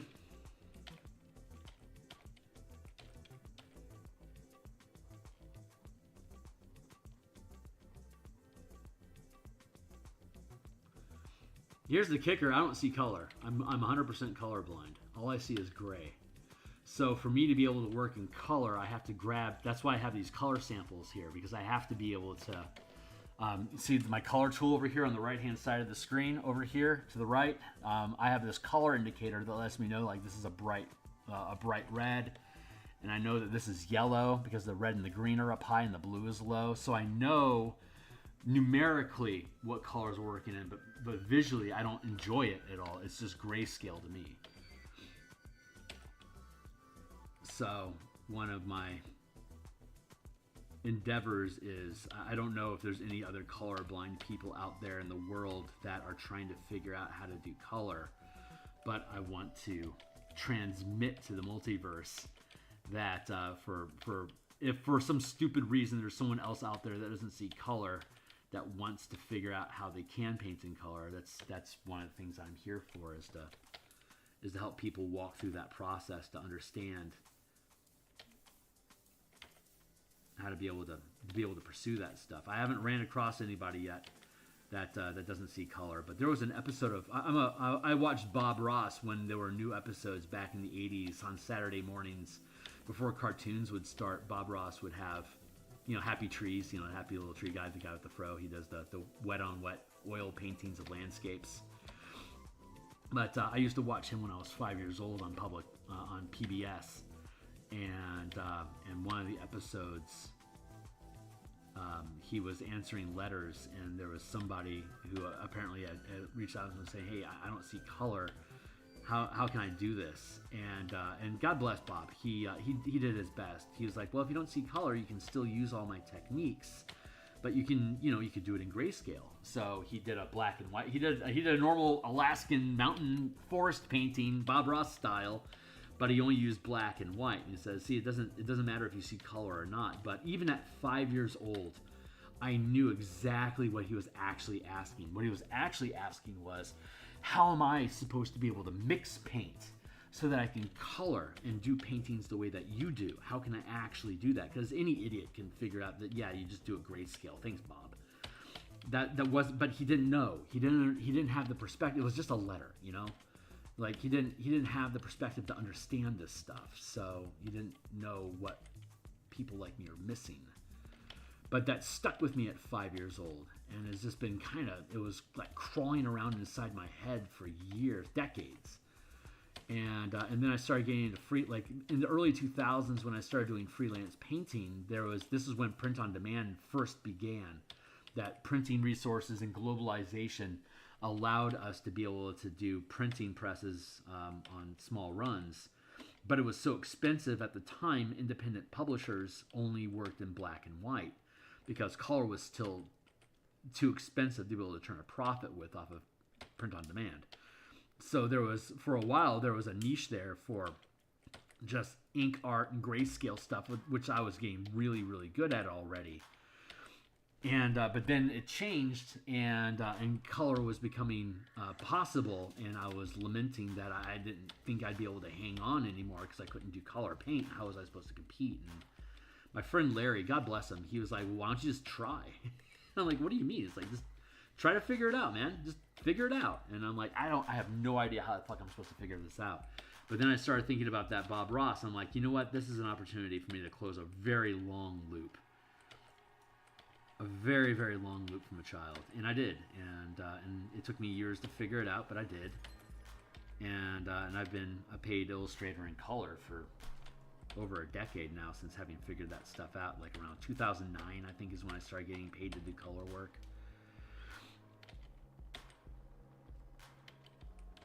So occasionally I fuck up and use the wrong color, and it was just great to have people running around with me here online, because they're like, "Hey Phil, you're fucking up." I'm like, "Oh shit." Or they can be like, "Hey boss, are you intending on making that tree yellow?" I'm like, I don't screw up a lot, but sometimes I do. So I have to check myself occasionally, especially if I'm getting cocky. But goddamn, look at that, man. That radiance is really, really good. So let's duplicate that as well, and then we'll do the same Gaussian blur effect to cause the glow. And that should make this pretty fucking sick. There you go. Bam. There you go. So let's conceal the... Now, the question is, do I want to swap? I think I want to swap where ooze and magma are at. I'm going to take magma, I'm going to put it here, and I'm going to take the ooze, and I'm going to pull it over here because there's more contrast, right? I'm really good with contrast. And a lot of illustrations actually built around contrast, being able to separate one object from another by having color or heat or texture define one thing from the other, which I happen to be pretty damn good at. But yeah, I'm pretty happy. See, this ends up having a similar effect to the ice planet that we have, but the texturing is all different, aside from the color. But the texturing and the technique is different. Like here, I'm doing a highlight along the edges where the sheets of ice are breaking apart from each other and revealing depth inside of it by being shadow. Differently here on the magma is cracking apart shows the heat inside of the planet, and it's the surface cooling that creates the positive space. So the heat is the negative space, and the pockets are the positive space. So as opposed to over here, we have the planets, which is just a series of pockmarks, dings, and scratches. And then we come over here to ooze, and it's all mud and blurbly, right? So we have these different textures that we can create. And this feels, I think, different from this one. This has got like this flary sort of plasma-y effect more so than down here. So I think we're pulling this off. This one, yeah, I mean, the planets are moons. It's the same difference. This is a matter of how big it is and what does it orbit, really. So, like you would think a fire planet would be a sun, but a sun would just be pure radiance, which is a little different. Like this would be a sun. But I don't need to illustrate a star. It's just a point of light. That's kind of obvious. What we do need is mechanical language about like what different elemental planets would be.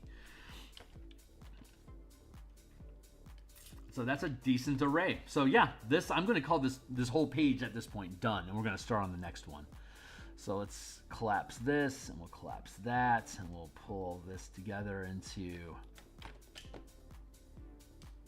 references here. Ref.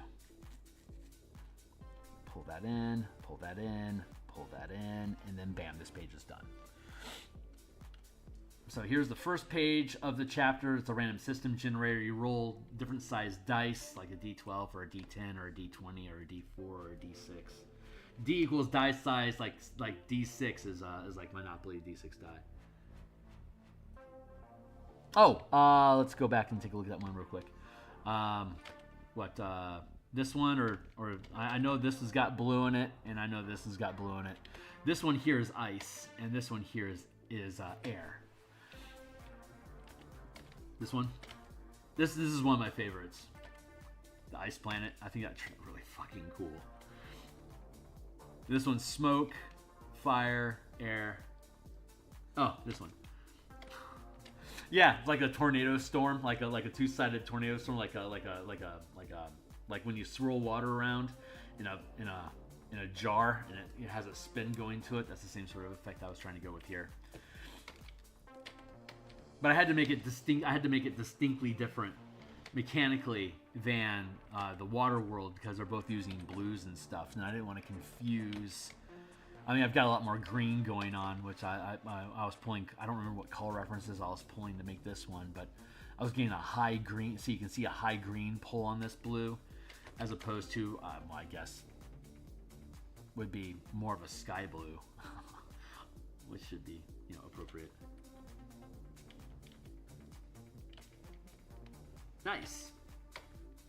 Well, I certainly like the texture. I think they distinguish themselves well enough. So anyway, okay, so this is where this is at. So I'm going to transition into the other piece. Let's see. This is good. This is good. This is another piece that we built recently.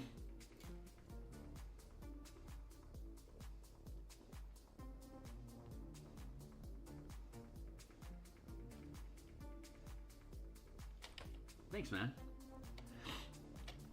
And then the last piece, the last illustration we need to do here is this will be a specific lava type planet, and then with its orbiting sun, and then we'll have a ship here in orbit around it. But I'm not going to work on that one now.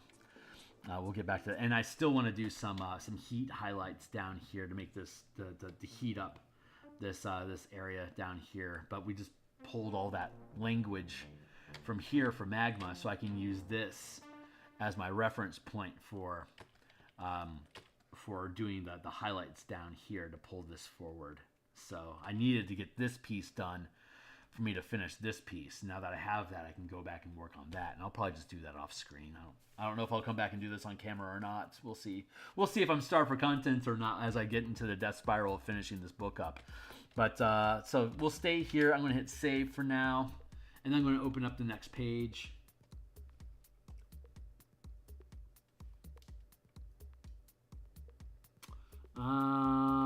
Equipment and ships.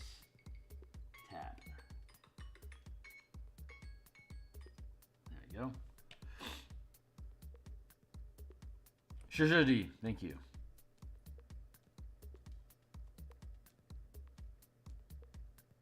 Where am I at with this?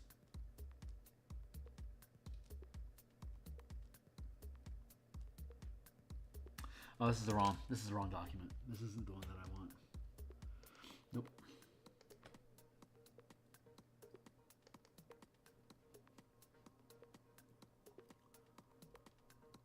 This is the page that I want. This is where we're at.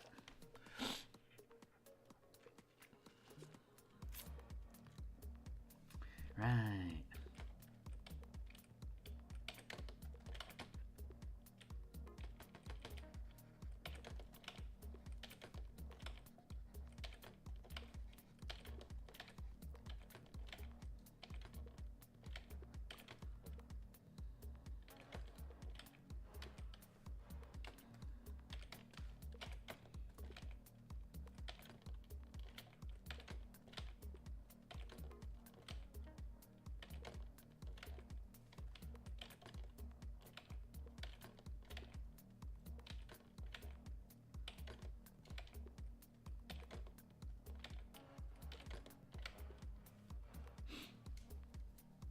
What?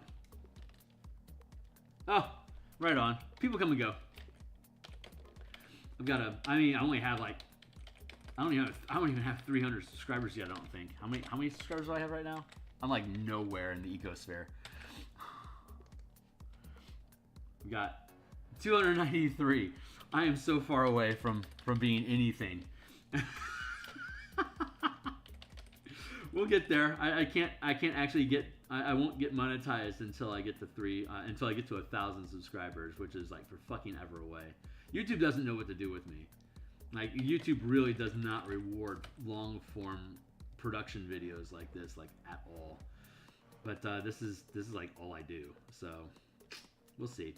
If I'm supposed to catch fire and something explodes someday, then so be it. Otherwise, I just keep showing up because I want to show people what I do. And again, the colorblind thing, if there's an offhand chance that someone who doesn't see color catches wind of this, I really feel obligated to be around for them to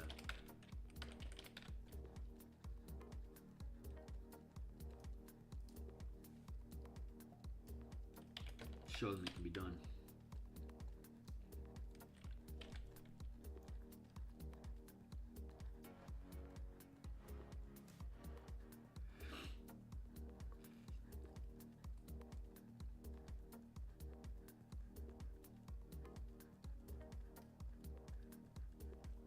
But yeah, I like to have I try to make a study hall atmosphere where, you know, you can pay attention to my rambling if you want to, but if you don't specifically, it just kind of turns into this noise of like this slurry of syllables. It's easy for you to fade out with. So most of the folks that hang out here a lot are illustrators themselves or designers that are just kind of they're at their workbench and just listening to Phil ramble about shit while they're working on their own thing. Kind of like I'll listen to Ash Lizzle or MTG. CBD or whatever, listening to CGB, thank you, talking about magic and stuff. Like that's, I am to others what they are to me, in some instances, perhaps.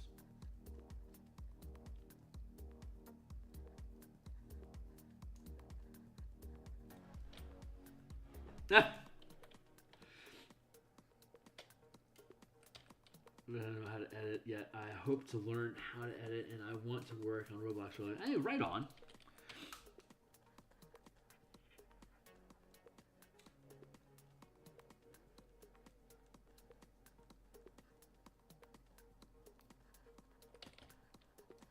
Well, you know, I mean, obviously I don't put a lot into it, and I think that's the secret, is to make it natural. And unless you're doing something, I mean, most content producers, like a lot of them have scripts and stuff, but that's what I like about live streaming, is that I don't need a script, and I can just trust myself just to talk about whatever it is I need to talk about, and whoever it makes sense to sticks around and listens.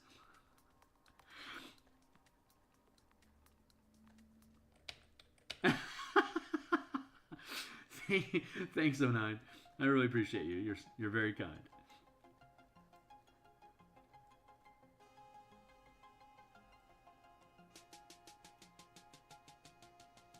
I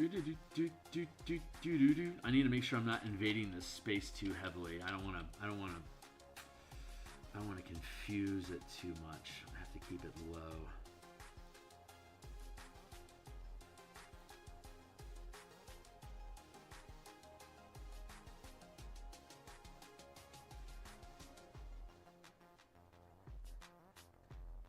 I have to be careful because I could like do this on so many pages. I have to be kind of selective about where and how much of it I do. Otherwise, I'm going to give myself another 30 fucking pages to do like this little edge work in, and that's not necessarily what I want to do. Most of the pages are pretty well packed, and having negative space is useful. But this one happens to have these gaps that I'm not necessarily happy about, just because I had to get all these tokens to fit properly without overwhelming the space. So this is the size that I went with, but it still leaves these openings. So I wanted to experiment with doing these sort of swirl effects. This is like page filigree, for lack of a better word.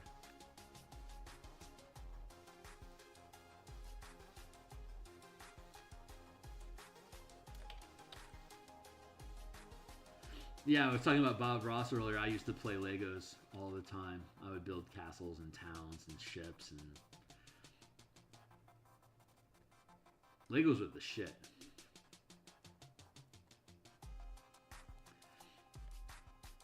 When the castle set started becoming popular, and it was probably 84, I think 1984 is when they started making castles.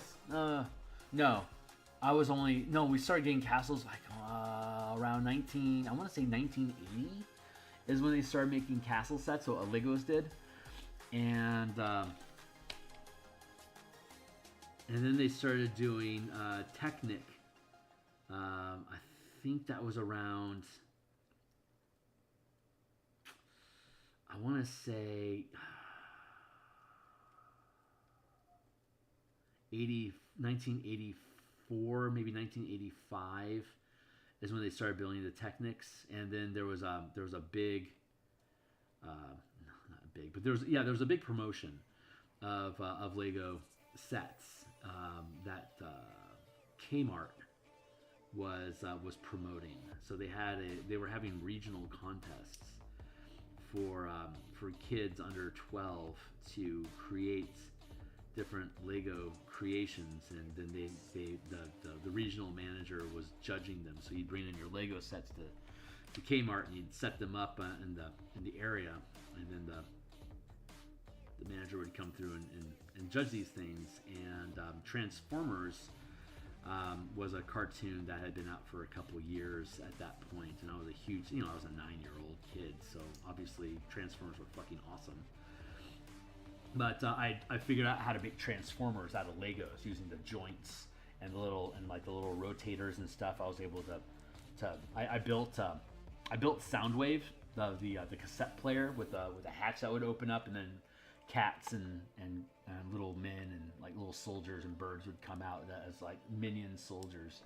I figured out how to build that out of Legos at 9. So I won first prize, obviously. I mean, everyone else was building houses and ships and stupid shit. I'm sitting here building Transformers out of Legos.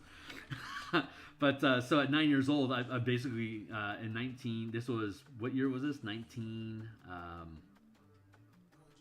Like 1980. I want to say 1984, and I won first prize. And that gave me $150, a $150 gift certificate to buy any Legos that I want.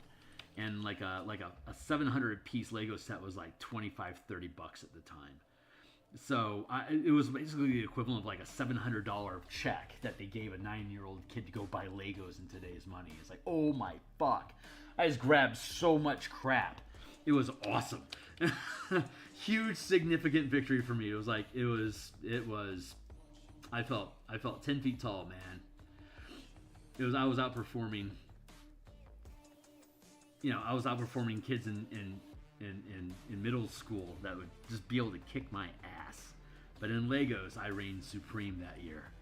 Yes. It was a significant victory for me. I was very, very proud of that.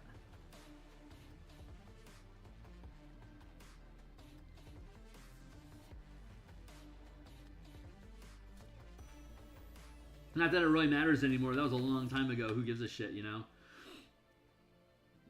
But that really set me on the path of, you know, if you know, I can. That proved to me that I could really accomplish anything that I set my mind to. So when Larry challenged me to figure out art, I had been building momentum towards just figuring shit out. So it was just, what's the challenge and what's the payoff, and is it worth it to me? And if it is, I can do it. I think everyone is that way. It's just a matter of how driven are we? How much are we willing to invest in figuring it out and sweat to make it happen? And if it's difficult, are we willing to push past the challenge of the difficulty? But learning new things, everything's that way. It's just it has to be worth your time to figure it out. Like in editing with Roblox videos, you know, if it's something that you are really passionate about, you're going to run into frustrations, and if it's something that you really believe in, then you'll be able to look at those frustrations and challenges as necessary steps for you to become really fucking good at what you do.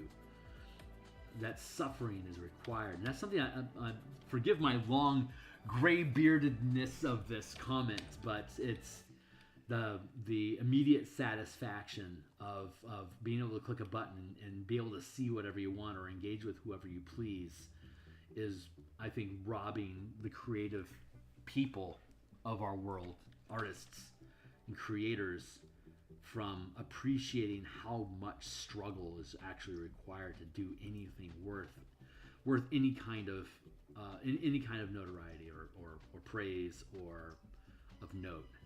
Like, that suffering has to be there, because for you to be able to get good at something, you have to be horrible at it first. Like, what was the phrase from Adventure Time? The first step of getting good is being bad or sucking at it. Like, you have to be willing to suffer and fall down and fuck up and try again, because it's that process of trying something new or a different direction. Eventually you run out of directions to turn before you just stumble into being successful. It's just, you have to be willing to make the turn.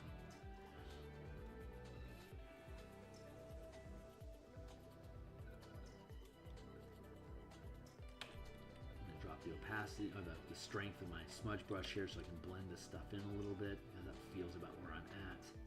The problem with doing cloud work like this is that the risk of mincing, for lack of a better word, mincing on the same space and like overworking it, is there's a high risk of it.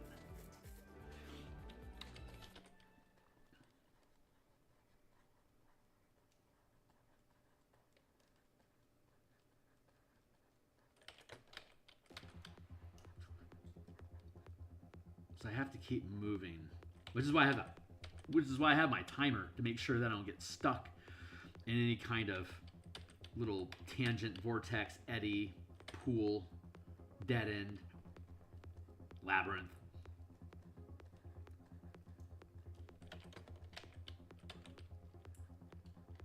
So the timer helps just make sure I keep my head straight, like what's going on. Where am I actually at? What's going on here? I don't need to have this much going on. It's too much.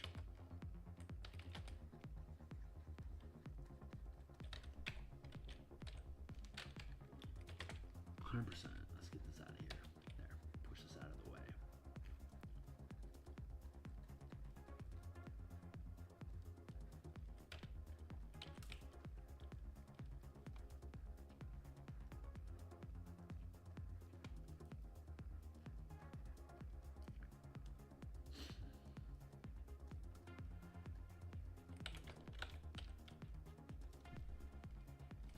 Oops, my microphone jumped away from me. There, I should have better volume now.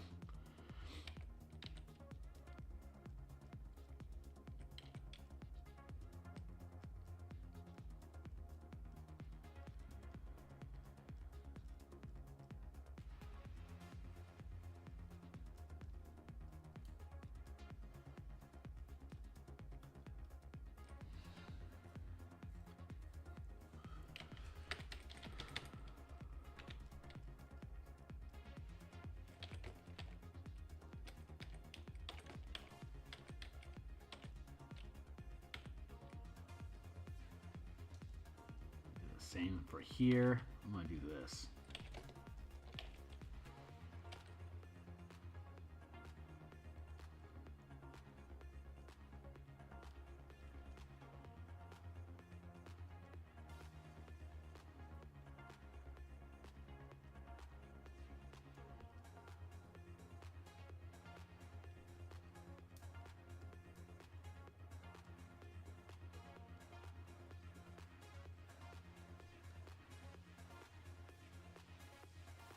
Hopefully this turns out well, because it's kind of the only plan I have for this. Oof, there's a high risk of this looking like shit.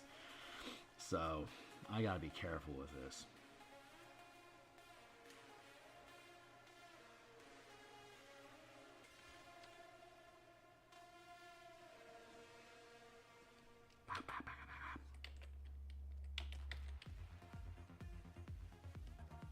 I have the right to throw this away. This is just an idea. I don't have to stick with this. I'm not committed to making this page more than just this. It's just that there's gaps here, and it just feels like an opportunity for me to be able just to play around with the space a little bit more.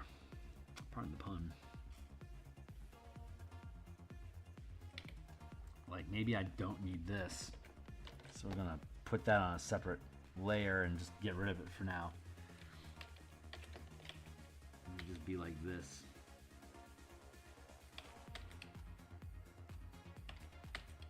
So I'm going to be, this is Monday. So Monday I'm on stream 3 times. I do this in the morning. I'm going to cut out of here probably in about a half hour at most. That's my goal is to be done by, I'm in Seattle. So my goal is to be done at 9:30. It's almost 9 o'clock.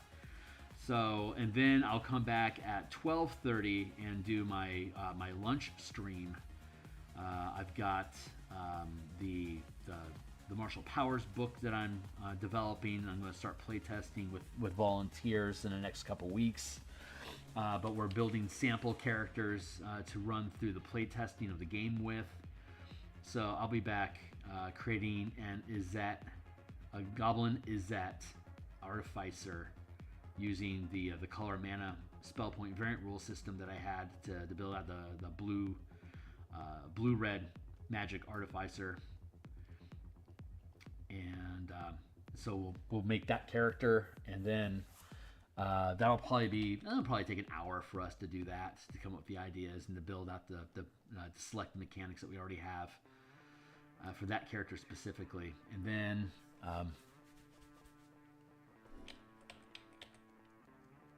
we'll that'll probably go from like 12:30 till 2. And then I'll drop off stream, and then at 7:30 I'll come back. 7:30 tonight.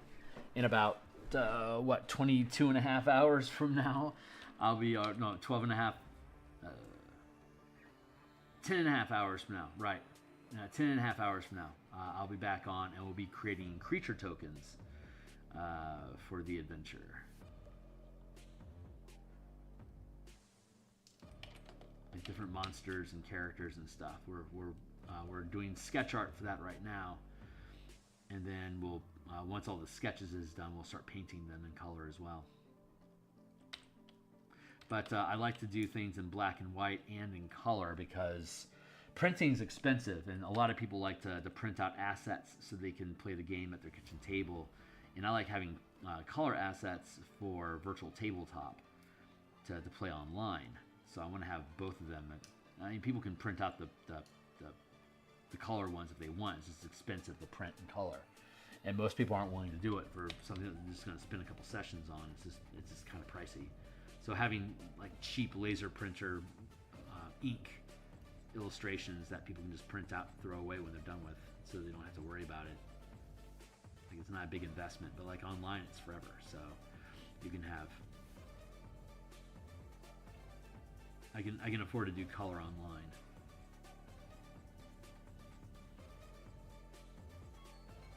Make your timely timer, making sure I don't fall into any. Yeah, I'm gonna have some coffee while I'm at it. Take a quick mental break.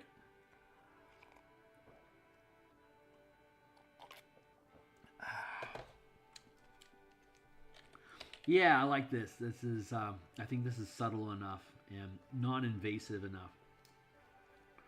Be fun little filigree. Pardon the pun.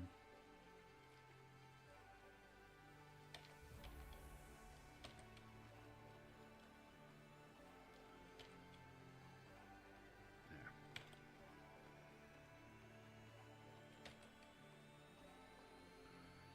Yeah, grade that out. That feels really, really good.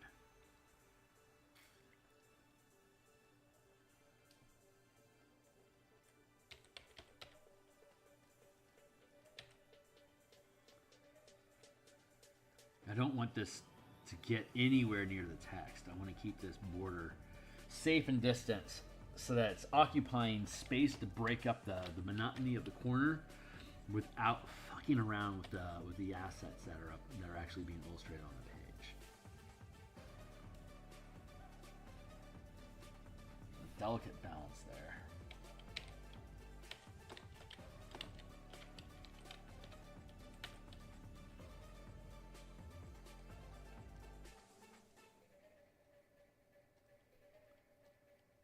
Spend a lot more time in this corner than I want to.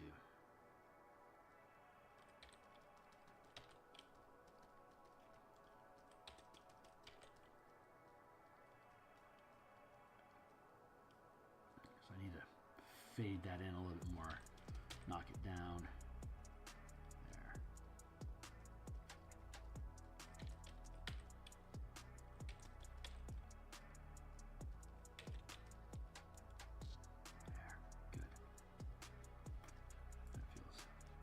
Better already.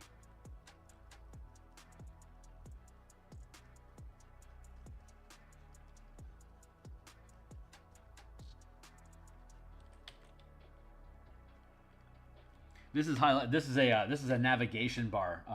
Table of contents, ships and equipment, combat, spellcasting, exploration, navigation, hazards, creatures, random system generator, and conversion guide for the Light of Xeraxis adventure that was published with that Wizards published. So these are all variant rules on how to play the game. So Wizards provided an adventure to play the game with. Since I'm making variant rules, I have to show how those variant rules apply to the adventure they created for practical, for practicality.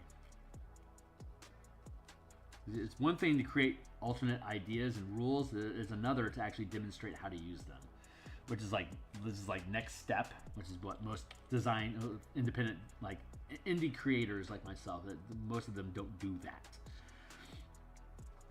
They'll create ideas, they'll create alternate mechanics and like game ideas, but they'll often not demonstrate how they can actually be used and like how are they supposed to be used. And because a lot of times people come up with ideas, but they don't really test them or actually know how to use them, because they're just creating ideas to sell. They're not creating ideas to play. They're creating ideas to sell, and there's a big difference there. And knowing what your game is going to do, as opposed to having an idea like this looks cool,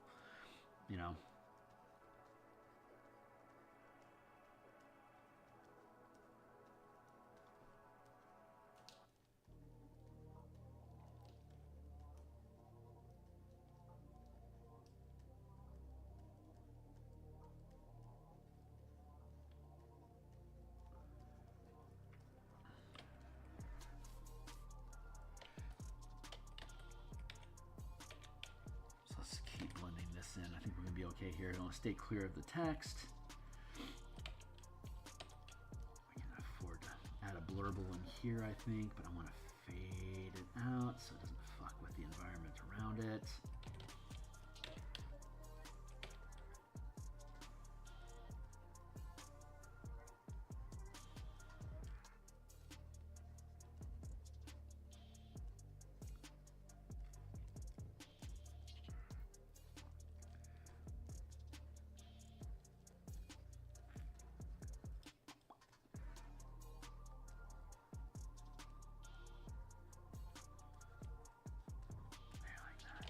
That feels pretty good.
that up. Yeah, this book is a couple weeks away from being finished, and when it does, we're going to switch to a different book and build something completely different here in the morning. So every time we finish a book, this will be the first time that I've finished a book like this on stream, and I honestly don't know how many people that have subscribed to my channel are here specifically for this book. And then when it's done, they're going to leave, and I'm going to have a big subscriber drop, or if people are like just interested in what I do in general, and then the audience will continue to grow. I honestly don't know, and it's a big experiment. But I've got other books, like once this book is built, I've got other books I can build off of this book that lean into and cascade into more and more small tangential ideas, more specifics or deviant like deviations from this current lack of a better word, the meta of what this is, and build more tools and just explore how it can be used, since they're new mechanics that there's not, no one else has any like real language around like how to make use of these things, like I was talking about earlier. So the Light of Xeraxis conversion guide is a great start, but there's other things that can be done and need to be done with this to really flesh out how the ideas in this book can be used in a D&D game. And that just takes time and production, and which is great, because eventually I'll be working on the current Eberron adventure that I'm working on in the mornings when this one is done, and then once that book is done, I'll switch to a different book. I keep rotating through different books, and I'll eventually come back around to another book that's relevant to this content that we're creating now. Hopefully sooner. Well, I mean, there's like 4 different books I want to make once this one's done already. So, ongoing. It never ends. One idea leads to another, etc. An endless array of things that I could do. So I never run out of content, and as long as I keep running games and having new scenarios pop up and new ways of depicting adventure and exploring the game, I'll never run out of stuff to do. It's just another painting. What are we painting about today?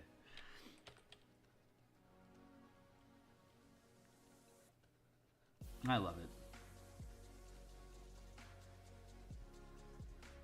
I would love to be able to afford to quit my day job and do this 7 hours a day. But that is not who I am yet. Maybe that's in the cards for me. Destiny knows. My muse will lead me to where I'm supposed to be in faith. But until then, I pay my dues.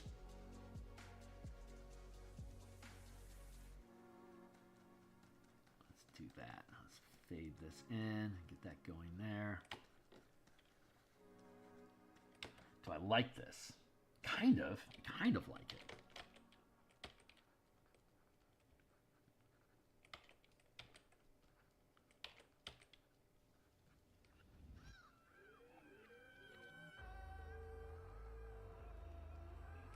I went raw. I like this song.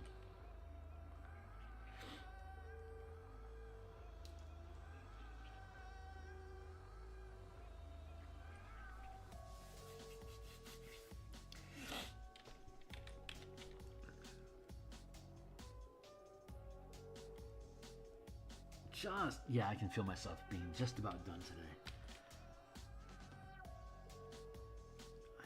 I'm still not convinced this cloud is this haze is doing what I want it to do.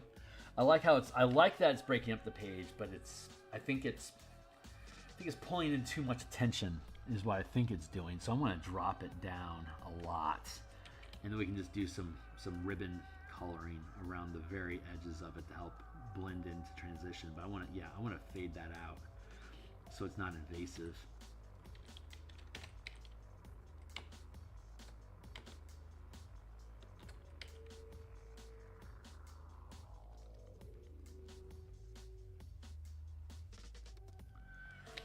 I want to hint at it without it being I don't want to overwhelm the page. I need to keep the ships, the tokens, as the primary focus on the page. So I can afford to have this astral haze in the empty space just to break it up the texture a little bit, but I can't allow it to overwhelm the composition of the page. That is a do not.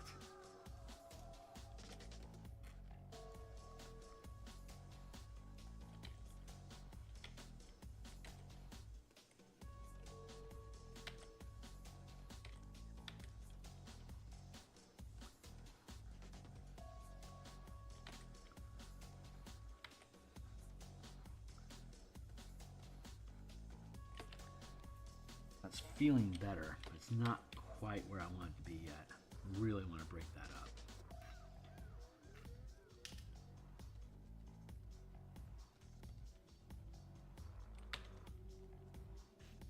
There.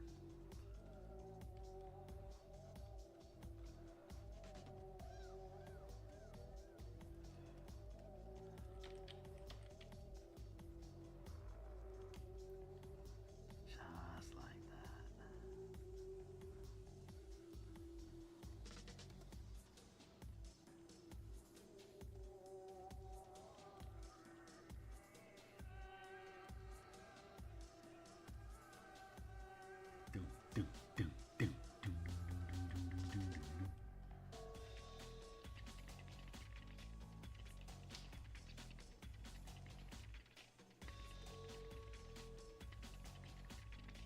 I like this song a lot. It's fun.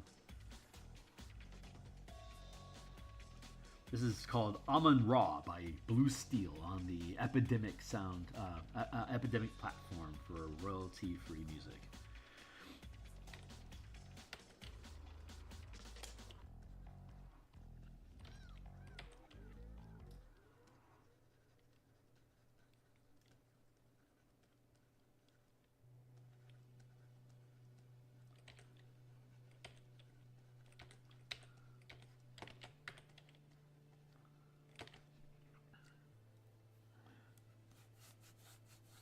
I'm about where I need to be.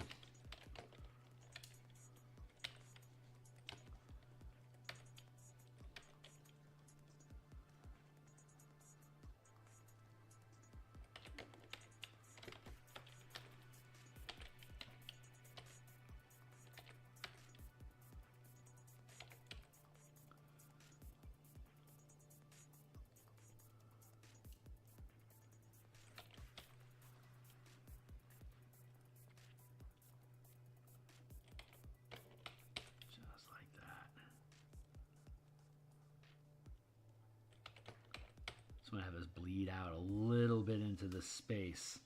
So it's breaking. So it's breaking the frame, but not overwhelming the composition. High priority.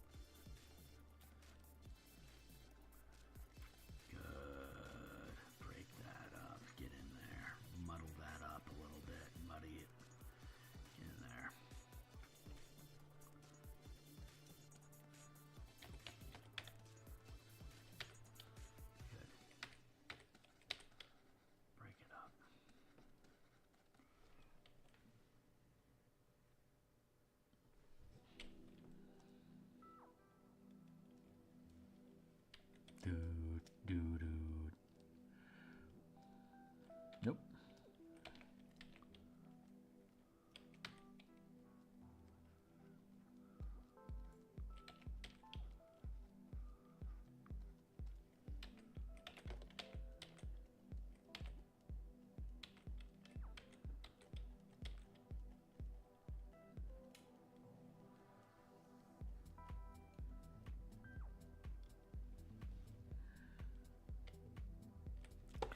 I don't know if I like that at all.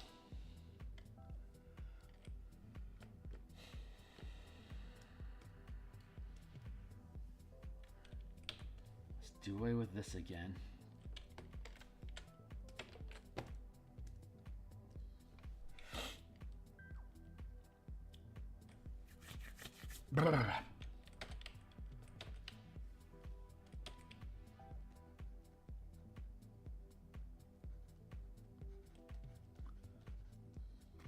Yeah, I think just this central bit here. I think this is the only place I really need it. These corners are just, they're muddling the. I think they're distracting or disrupting the composition. I keep saying composition.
I'm not 100% on this. You know what they say, if it's not a hell yes, it's a hell no. So I'm thinking I'm going to have to let this shit go, unfortunately. It's not a requirement that I have it. It's just, it would be nice. It would be nice.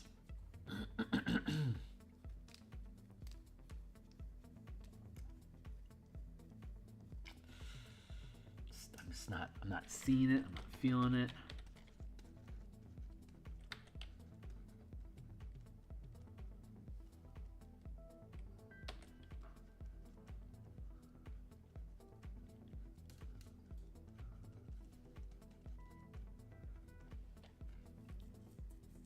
Yeah, I think I might just have to let that go.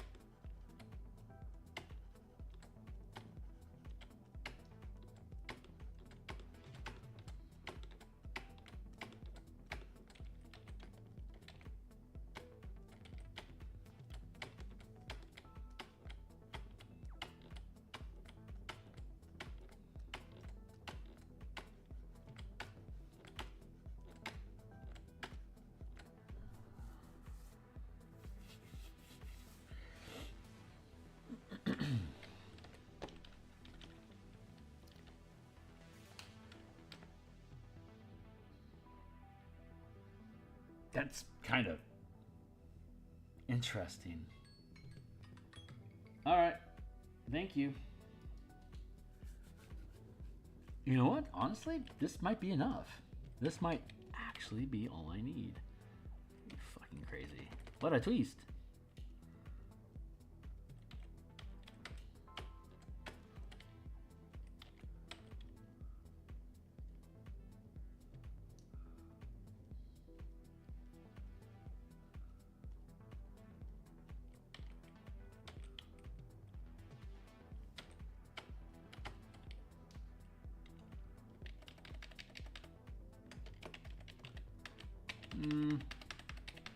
Not so much.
I mean, that's very, very simple.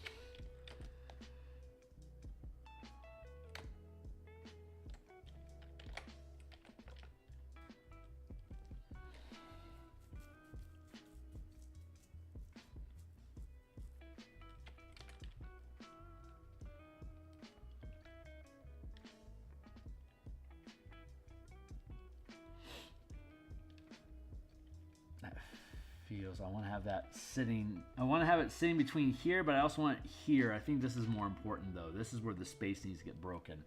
Honestly, that's simple enough that I think that does an okay job breaking frame. So that's all I really want to do is to break the frame, to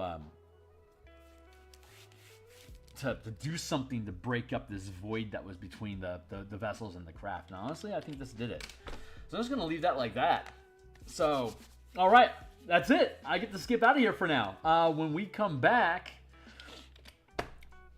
let's, we save that. Get that out of the way. So when we come back tomorrow, we're going to begin on this. This is the last illustration, like the last significant illustration in the entire fucking book. So we're going to finish this. If I need to, I'll come back and I can probably finish this on screen as well. But this is my top priority right now. So when we come back tomorrow, I'm hoping to have this done by Friday, and then get this done. Maybe if I can get this done by Thursday, I can have this done on Friday. I might do this off screen. I don't know. We'll see. We'll see where I'm at. But yeah, start this tomorrow. Have it done by Friday. And then I'm going to keep working on Zaraxis, the page layouts for that book. That's coming along nicely. That should be done here probably in about a week or so as well. We're running out of time for the end of the month. So I was hoping to be done by January 31st, but we're still building assets. If we have to bleed into February, so be it. So this is what we'll do tomorrow morning. I'm going to be back in about 3 hours. We're going to build the Azet Artificer using blue and red mana with the martial power system that we've been developing for the past year at lunchtime. And then tonight, I'll be back in about 10 hours from now, and we'll work on creature tokens. We're still doing line art for the undead tokens that we've been building. But once we finish those, we only have like 3 or 4 of them left, I think. So once we finish those, we'll start doing color blocking and then detail work. So, man, this stuff is fun. All right, that's it for today. 809, man. Thanks a lot for hanging out with me today. Anyone else that's lurking out there, love to have you around. Be welcome to drop in, say hey whenever you want. I've got a Discord channel set up here for folks that want to kick around with me. You can join my Patreon if you wanna toss me a tip. Awesome, thanks. But otherwise, I'll see everybody on stream at another time. So, later, Gators.